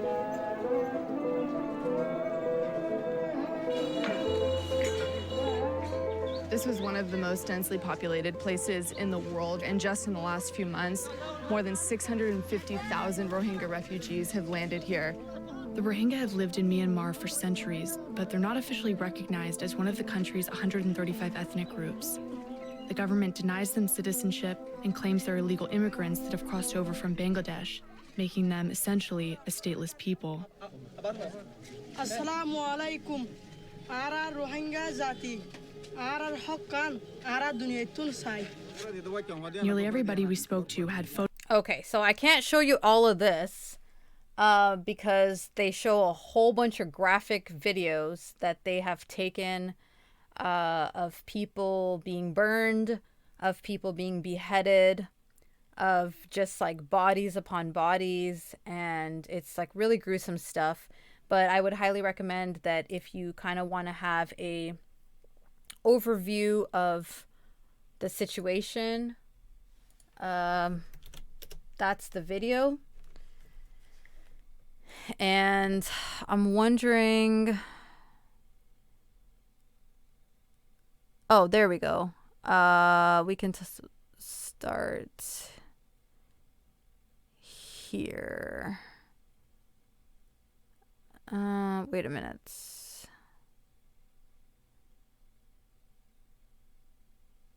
Yeah. inside Myanmar has imposed a near-media blackout in Rakhine There we State. go. But a network of Rohingya bloggers are determined to find ways this to is get about the information media out blackout. of Rakhine, though they face detention and arrest if they're caught inside Myanmar. We're walking to meet a citizen journalist or blogger. He's one of the people who's been sneaking out videos and photos of what's happening, which is incredibly important for human rights organizations, but also for journalists like us who can't get access there. How is information, how are these videos and photos getting So out? this is what I was telling you about, how they have a WhatsApp group and they share information. So this person is literally putting his life on the line to get this information out. We are a team inside the country who are doing this work, collecting the brutalities against Rohingya. We share most of our videos, photos on WhatsApp. So you have a WhatsApp group of different bloggers and journalists, and that's how you're getting the information. Yeah. We have communication on the daily basis with domestic and international news channels. The government now that we are doing this, they will kill us. So many people who are doing this work have been forcefully displaced. And when he says forcibly disappeared, he means like just happened up to and them? killed. They may be killed. Forcefully disappear means killed in Myanmar. What kinds of crimes are the Burmese military committing against the Rohingya people? We have evidence, we have proof that Myanmar government is committing genocide against Rohingya. The Myanmar government and ultra-nationalist Buddhist hate Rohingya people due to nationalism, fueled racism, and Islamophobia. While some Buddhist monks, like the infamous Ashin Werathu, are notorious for perpetuating hate speech against the Rohingya, it's the military that encourages Right. those sentiments, in some cases denying Rohingya even exist. That is so terrifying. Hello, Letitia. That's a good point. Well, I hope they are. That's terrifying. Okay, so this again was hold on, I know this person's name. Remember the guy that was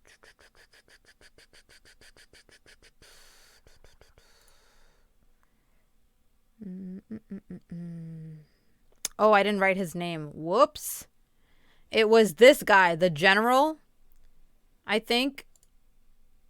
If I'm not mistaken, that's who that person is. I would like to make sure the world knows that there are no Rohingya in Myanmar. How is she going to say that this is not ethnic cleansing? Like, I don't understand. This was taken in 2017. How is that woman going to say that this is not ethnic cleansing? They're literally trying to get these people out. They don't want them here. And they'll use any violent means necessary to get rid of them. Even Aung San Suu Kyi, a recipient of the Nobel Peace Prize, This woman has repeatedly defended the security forces from international criticism. I don't think there's ethnic cleansing going on. It's a matter of people on different sides of a divide. Pressure continues to mount against Suu Kyi, especially when stories of survivors are released, like that of 26-year-old Jamalita, who fled Myanmar in an earlier wave of violence in 2016.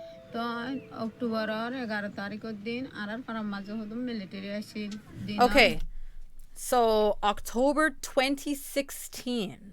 All right. Hold on, guys. We're piecing things together. Hold on. Do you remember?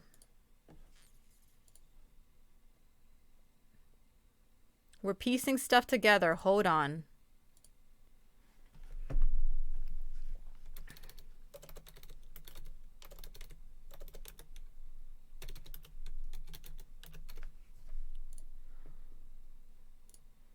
In terms, wouldn't the wisest thing to do? Those attacks were calculated to put us and with the nationality verification plans. As far as we could make out, at that time things were calm because people were waiting to see how we were going to go on with our development. Sam, someone who Okay, so she's basically saying, remember in the video, she said, right? She said that she thought things were going really well, things were fine. She doesn't understand why those attacks took place. So let me go back. Happened at all. No idea why. We had started the process of trying to bring back people out of the IDP camps and resettle them. But of course the whole thing went awry because these attacks took place. And we have no idea why this attack took place, but a lot of... Okay, so she said she has no idea why these attacks took place, right? And in 2017, ARSA had come out. And by accounts of this woman, for example, in 2016, the military was doing shit like this, like entering the village and sexually assaulting and killing people. And then she's saying, so just a year, 8-9 months later, this happened. So this doesn't seem like a random attack, actually. This seems related to this. In the sense that if this was the life that these Rohingya people were living, with the military just stomping in their houses and doing whatever they please with them, 100% you want to fight back. And that's what I think happened here. I don't think this was a randomized attack. So what this woman is saying, I don't know why. I think that she's full of shit. I personally think that. A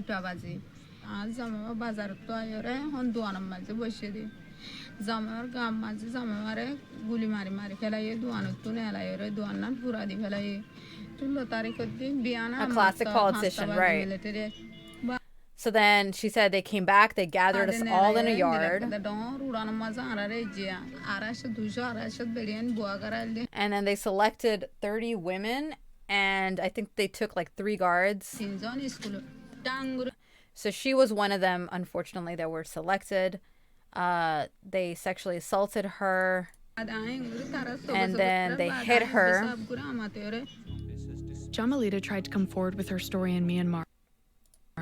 She gave an interview to both the media and the government, who claimed there were discrepancies in her account. On the Facebook page for Suu Kyi's office, a post claimed her story was an example of fake rape. Within days of her interview with the journalists, locals warned Jamalita that the military was searching for her.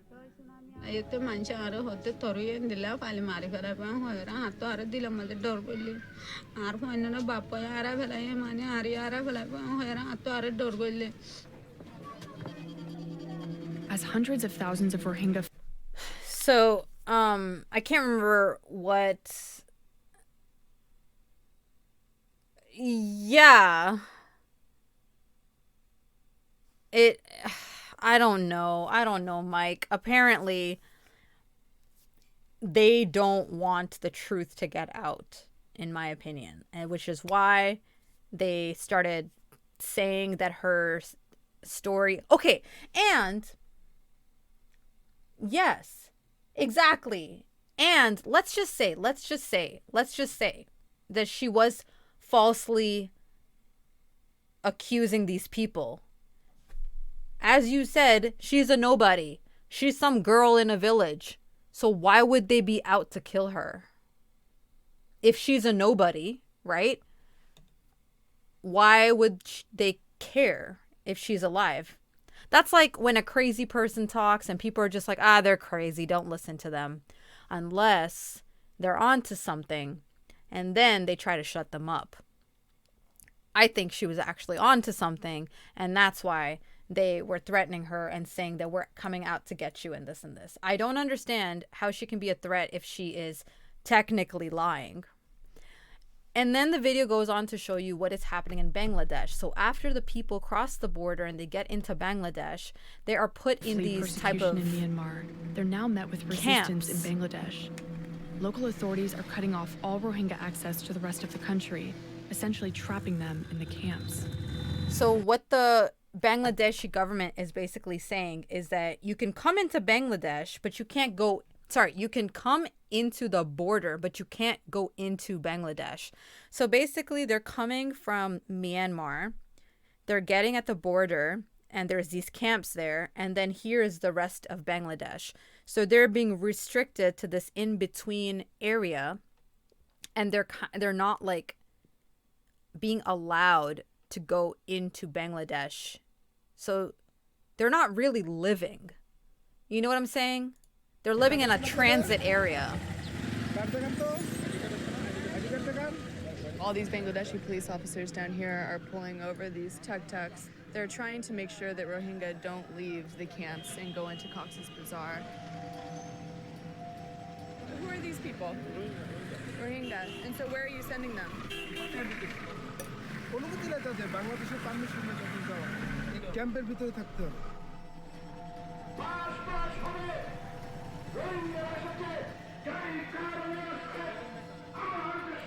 And of course, like I said earlier, there's going to be people that are resisting having the Rohingya here because they're losing jobs to them, because they're working for less money. How have the Rohingya people affected your economy, affected your day-to-day?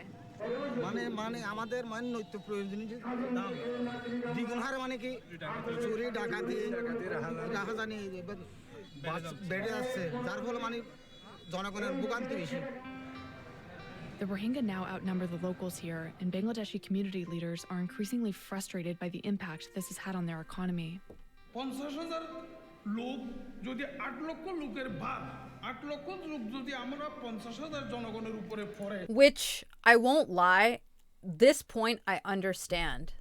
It's about capacity. Again, it's like overpopulating an area that only has a capacity possibly for 10,000 people, let's just say, and you're trying to squeeze 1 million people in there, let's just say. Those resources are going to run out twice as fast, especially because they are, of course, being fed and everything from those limited resources. So this point, I completely understand.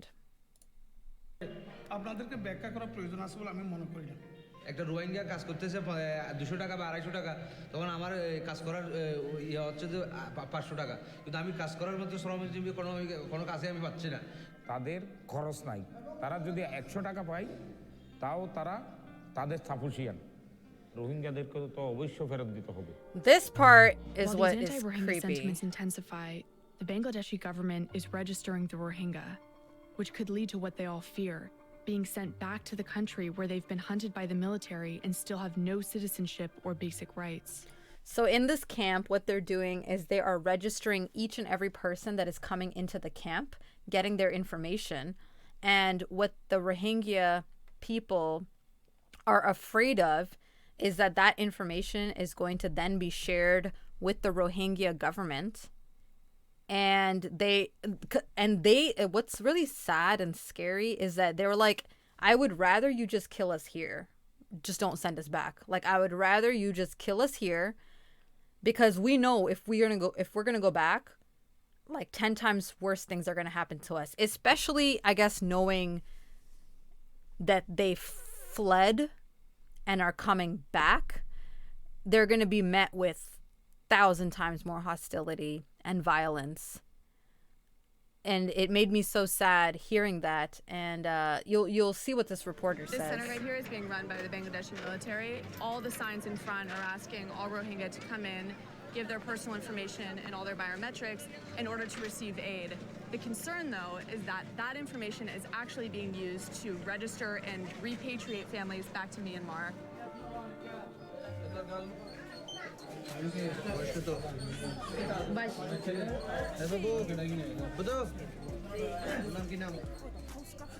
What are you doing here today? Thank you for the host key. We appreciate it. How are you doing? So they're being Concern you that the promised information you're giving them is going to be help. used to repatriate your family?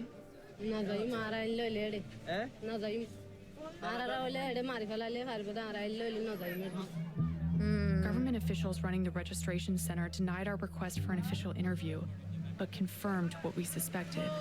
Will this information be used to repatriate these people? Yes? Yes. 100%. 100%. So what she says to these Bangladeshi officers is that, is this information going to go back? Is this information used to send these people, going to be used to send these people back to Myanmar? And he said yes. And she's like, so you're misleading them? And he's like, no. hold on, we're not misleading anybody. She's like, yes, you are. You're saying they have to register their information in order to get aid. So they're doing it because they're thinking y'all are trying to help them. Meanwhile, you're trying to make arrangements for them to go right back to their country that they're fleeing from. Aid when in fact the information. So do you feel like it's misleading them, telling them to register so they can receive aid when in fact the information is going to be used to repatriate them? We are not misleading them. No? How are we misleading them? Because they think that they're here to receive aid, and that's why they're registering. They don't think this information is being used to repatriate them. It doesn't matter. It doesn't matter what they are thinking. It doesn't matter what they're What thinking. they are thinking. But this is their lives, right? If they're repatriated, their lives could be at risk. We are doing this to help them. In February, Bangladesh Logic. turned over a list of more than 8,000 Logic. Rohingya, the first group meant to be sent back to Myanmar under the repatriation agreement. As people begin to talk about repatriation, what's the fear? Myanmar government is a killer. A killer how can do the deal of repatriation? I'm clear, 100% sure that if Rohingya would be repatriated to the country, they would be kept in concentration camp. Concentration camp. Yeah, concentration camp. These fears are not unfounded. Myanmar recently announced the construction of so-called transit camps, where repatriated Rohingya could be held against their will. The continued threat of repatriation has only exacerbated tensions among ARSA, the militant group whose attack reportedly first sparked this wave of violence.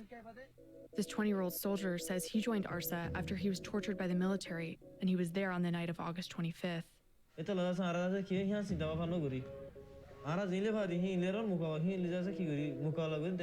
fact that they're saying that we're trying to Plans free for ourselves, repatriation meaning are things in just the never got works. It better. was supposed So I don't to know what start she was today. talking about. Does ARSA have any That woman. plans to Suu attack Kyi. in protest of this? Suu Kyi. Basically. Basically.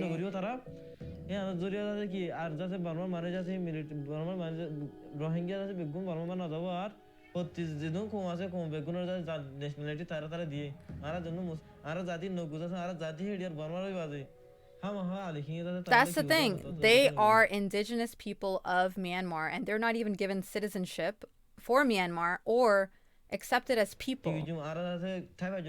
Yeah, they have no other option but to fight for their rights. I The future understand of the Rohingya this. remains more uncertain than ever. With the start of monsoon season, So those are two videos in case you are interested in watching them. So that I just covered what happened in November 2020, and now come to 2021, a day before that new government. So what's her name again? I keep forgetting her name. Suu Kyi's party won the election. Remember, they won the election in 2020, and then the military was like, oh no, yeah, we don't believe that you are actually in power because we think that it was rigged, so yeah, we're just not gonna let you go into power, and if you do, you'll see what happens, basically. So of course they carried on with trying to get the party that was elected via the election into power, and the day before the new government was going to be sworn in, the military was led by Min Aung, took over, so another coup, and announced that they would be taking over for a year. They declared a state of emergencies. They blocked borders. They put tanks on the streets. And arrested the leaders of all the opposing parties. So another military junta is back in power. So again, a military junta, in case we forgot, is a government that is led by a committee of military leaders. So that is back in power. The thing that they thought that they escaped is right back where they started. And some of the people that were arrested was this woman, I'm going to mess up her name again, Suu Kyi, and her party members, and which is the NLD party, and they're on a house arrest. So some of the people are speculating that one of the reasons that Min Aung got in and took over the government via a coup before this new government or this government stayed in power, is that there were talks about changing the constitution to, or I think the military laws or the rules to say that the army generals had to retire at the age of 65. And Min Aung is actually 64. So he is approaching 65, and I'm guessing he does not want to retire. He does not want to get out of power. He does not want to leave his position. And that there's speculation that could be one of the reasons that he led this coup. Another reason could be that this party was going to rewrite the part of the constitution that said that the army declares and can choose 25% of the representatives in parliament, which still gives them a pretty big hold in the government, regardless of whether they are like completely in power via a coup or not. And that challenged, of course, their power and their speculation that could be one of the reasons that they took over with the coup. Another thing that's under speculation is, guess what? Min Aung took part in the genocide of the Rohingya people. He was part of the order of killing, burning, sexually assaulting, burning villages, decapitating, all of that of the Rohingya people. And he is afraid that when the party comes into power, that truth is going to come out and there could possibly be repercussions. Again, these are all speculation for the reasons and of the timing for this takeover, but those sound like pretty solid reasons, or of solid possible reasons. 25%. 25%. 25%. So where are we right now? There were some videos that were posted onto YouTube actually just yesterday and today. So I did look at them. So it's pretty updated information. Where we are today is that there is a whole bunch of protests happening. Whole bunch of protests. February 1st, basically, the military took over. And since then, there has been protests on protests saying, asking or protesting to free the leaders that are under house arrest because they're back to a military-led government. And what's being reported. Oh, and another thing to note is that there is a media blackout during this time. So again, going back to the 2017 example of the media blackout, it's when there is heavy censorship on the news. And one of the videos I was watching today is that there's going to be another media blackout in effect as of right now, for I think like till tomorrow or something like that. And what is scary is that the blackout is only for a certain period of time. It's like a certain window. And when there's a blackout of media, that means any footage that needs to be shared will need to go through very special channels in order to be shared. The news that is being broadcasted is very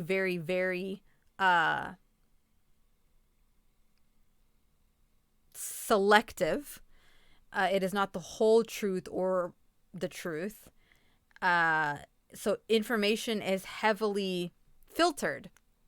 And where my mind went and what I was scared about is one of the videos that I was watching is that things are getting really bad in Myanmar. So with these protesters really going, increasing in numbers, the military has been shooting to disperse the protesters. And the news anchor said that she doesn't know, like it's not confirmed whether they're using real bullets or they're using those other bullets. I forgot what they're called, the other bullets, the rubber bullets, I think. But what's scary is that the people who are doing this, who are doing the shooting, are people who are combat soldiers. And combat soldiers have a reputation for their brutality. They are known for their brutality. And another quote I saw is that when these soldiers shoot, they shoot to kill. They're not the type to shoot in the air to disperse people or to scare people. They shoot to kill. So it could very well be that these protesters are actually being harmed. They're being hurt. And this really, really reminded me of the Black Lives Matter protests that were happening just last year. And forgive me if they're still happening and I don't know of them. I have not been paying attention to the news, so I don't know if they're still happening, but I know that things were getting really bad. And what's happening, another thing that's a similarity between those protests and this protest is there is a curfew in order. And as soon as the nighttime hits and the curfew begins, there has been an increase in police raids during the night. So they're going into people's homes. They are arresting them. So this is the interesting thing. In the news or in the news, they were saying that they're going into people's homes and they're arresting them. But I find it hard to believe that they're just arresting these people. I am pretty sure they are brutally being hurt, and there's definitely violence. You're not being held accountable for anything. So you're trying to tell me these people are respectfully going to go into your home and be like, "Sir, you are under arrest," and then just take you? Like, I just can't see that happening. You know what I'm saying? I'm pretty sure they're being beaten. Pretty sure there's some kind of violence. There could also be sexual assault involved. I would not be surprised. I mean, if these kinds of things can happen in places like the US and Canada, you're trying to tell me it doesn't happen in places like this when there is so much political and civil unrest, and so much hatred, especially against Rohingya people. So people are afraid of this. How'd you come across this? Well, actually, it's something that my brother brought to my attention years ago. The Rohingya people and the ethnic cleansing of the Rohingya people. And it shocked me that this was happening in 2017, and I had no idea that this was happening. But then I started doing my own research and realized that, you know what, I should talk about this, because this problem is not a 2017 problem. It actually dates back, and it's still happening to this day. So I wanted to talk about the ethnic cleansing of the Rohingya people that is still going on till today. And because, of course, most of the media attention, if any, is being focused on these protests, that brutality, that reality is not getting the news coverage that it needs. And so I'm trying to do my best of spreading the awareness about it. What is scary is that the army is suspending laws that are requiring court orders to detain suspects for more than a day.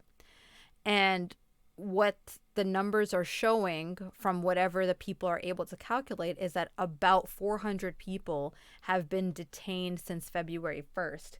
So that's in the last 2 weeks. 400 people have been detained, probably because they're protesting. And they've been being arrested without any court order.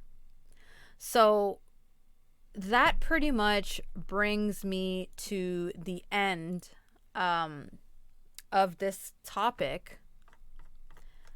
But it definitely should not bring us to the end of finding more information about what is happening to the Rohingya Muslims, to the people in Myanmar, because there's clearly a lot of injustice and unrest that is happening there. And although it doesn't directly affect us in our daily lives, I think there's a lot of lessons that can be learned from these situations and things that we can implement into our lives. First of all, we can definitely try to create awareness, right? We can definitely try to educate ourselves about what is happening in places around the world. I had no idea that this was even taking place till my brother mentioned it. So he did his job of passing on the knowledge. Now I'm doing my job of passing it on, and hopefully you guys will do something similar and pass it on to people like that, possibly, and create awareness about this. And I hope that this is a seed that we can all take into our lives of finding out more about things that are happening around the world and not live in our bubbles, because I definitely live in a bubble.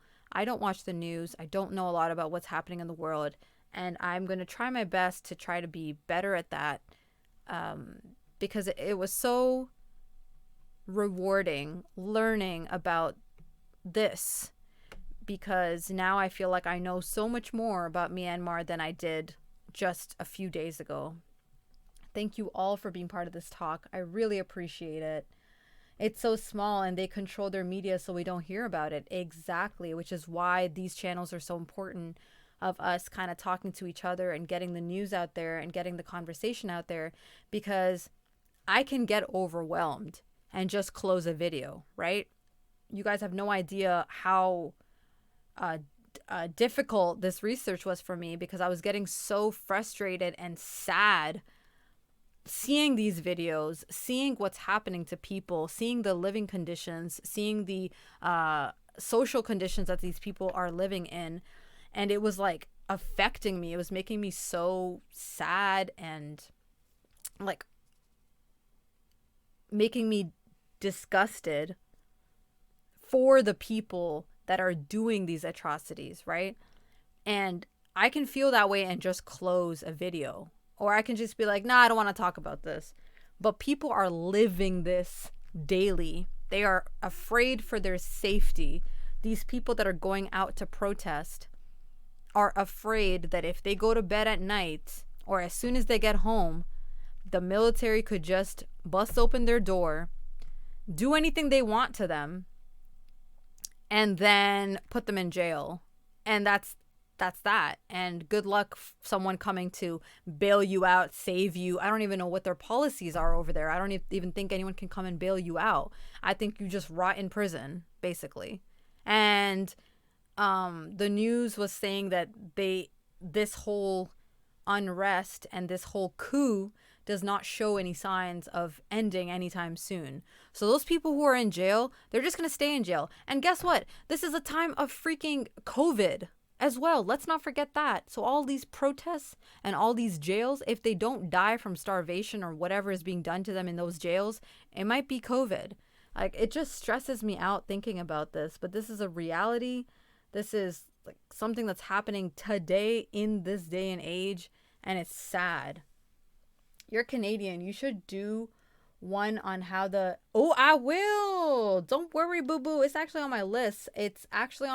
I have contacted a professor from my university who specializes in talking about Aboriginal studies.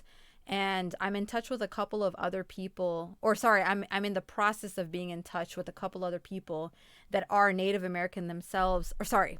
We should use the correct terminology. Indigenous people, the indigenous people. I'm looking for them to be on this Real Talk.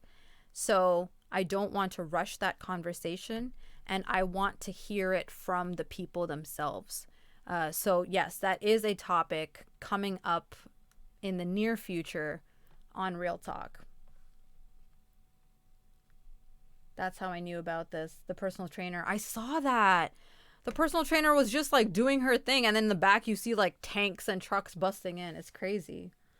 What do you think of making one about the Putin's billionaire palace and the reporter who was prisoned because of his report? Well, what is the Putin's billionaire palace?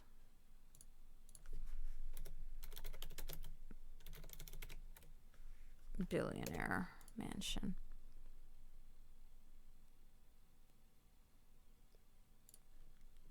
Chances are you know this man, whether you've seen him in memes on social media or all over the $9 a year, or so he says. Is this the island thing?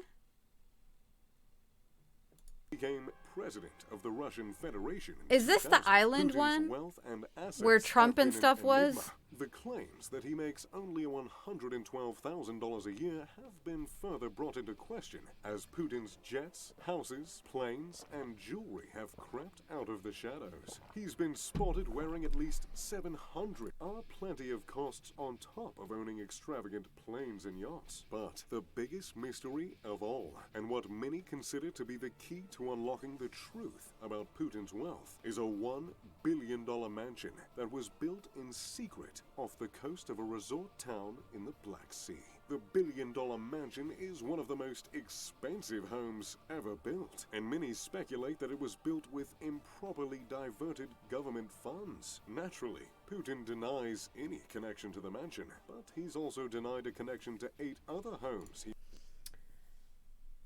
I'm Cherokee and Blackfoot, but most of my family's in the U.S. There's a small tribe of Blackfoot in America, and the rest are in Canada. Oh, interesting. So, most of my family is in the U.S. Okay. Do you do you have any family members, or do you know of anyone who was part of the assimilation process of the residential schools? Because I am looking for guests, and I would like to speak with people, who have, experience with it, unfortunately. Hi, Charmaine. Just dropped by because I saw your title regarding Myanmar. I have friends who are Karen refugees. Oh, sorry, I don't think I know refugees. The Karen Sinto tribe. Are these people from Myanmar? Ethnic group from, oh. Interesting. Oh my goodness. Wow. Yeah. Please do. Is it on Netflix, MJ? I don't know of any family in Canada. Okay, that's fine. Well, thank you, Kiwi. Just know that I am going to be trying to do my part and speaking on the indigenous massacre and the improper treatment of indigenous people. I'm also going to be talking, I don't know if it's going to be on the same stream. It's probably going to be on the same stream, but it might be on a different stream, of all the indigenous women that are disappearing as well, that the Canadian government is not really doing much about, and it's not being recognized. So I'm doing my part of trying to, bring awareness to these topics that not all of us are exposed to, because it's just not part of our lives. So I hope that I can do something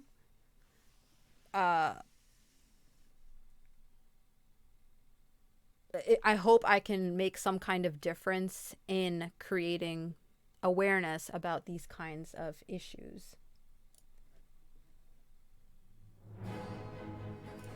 Wait, is it in English? Okay, I'm gonna save this to my watch later. Let me actually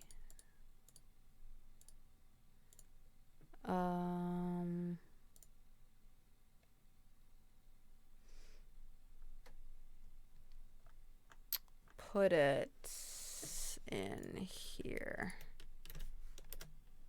There we go.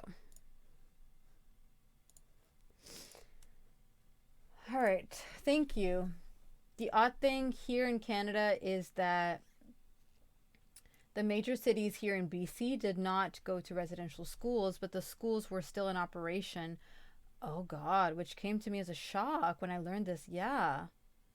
Well, Charmaine, if you have any family members who did attend, actually this goes for anyone in chat right now.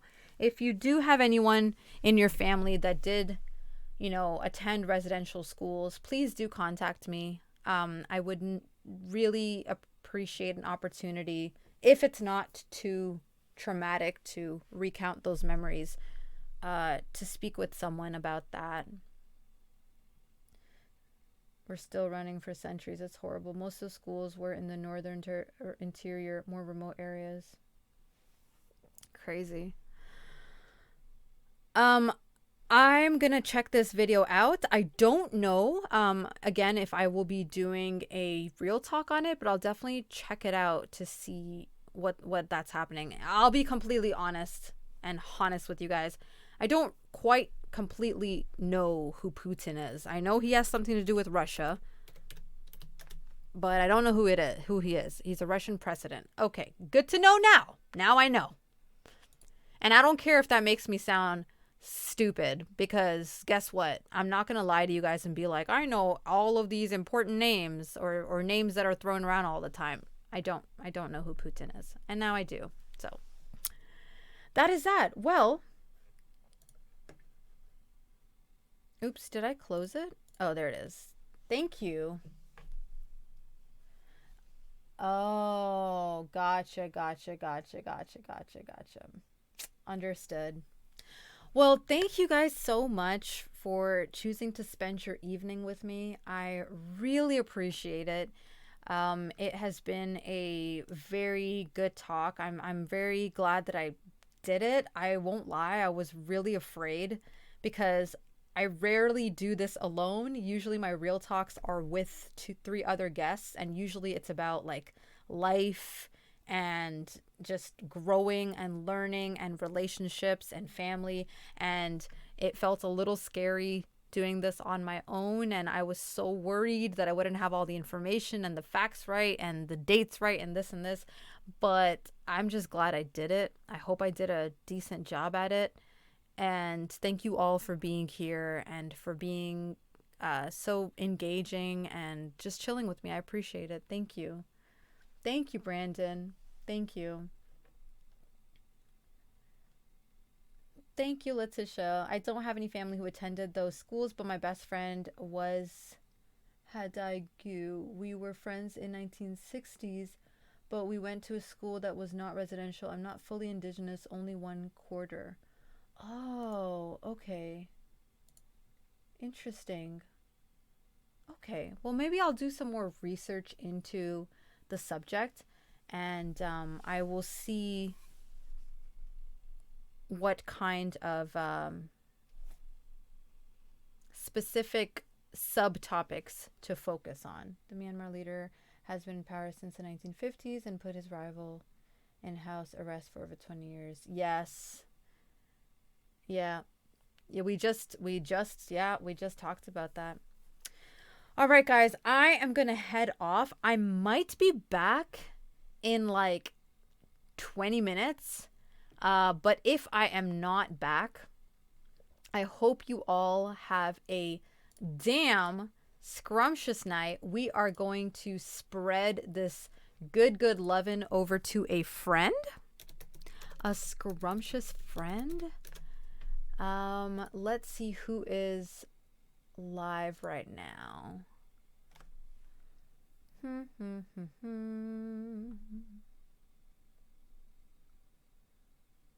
Who should we raid?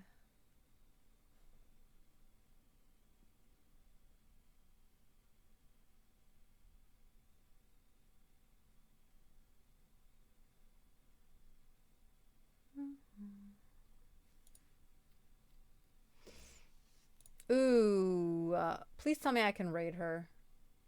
Lemon is playing Phasmophobia right now, and I want to raid her, but she usually has the raid thing off. Oh! I was just gonna... Oh my god! I was already looking at her.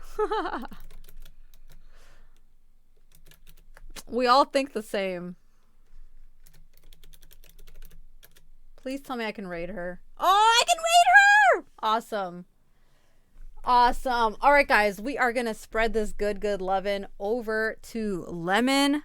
She is my Canadian sister. Please send her some... Oops, sorry. I can't some good loving.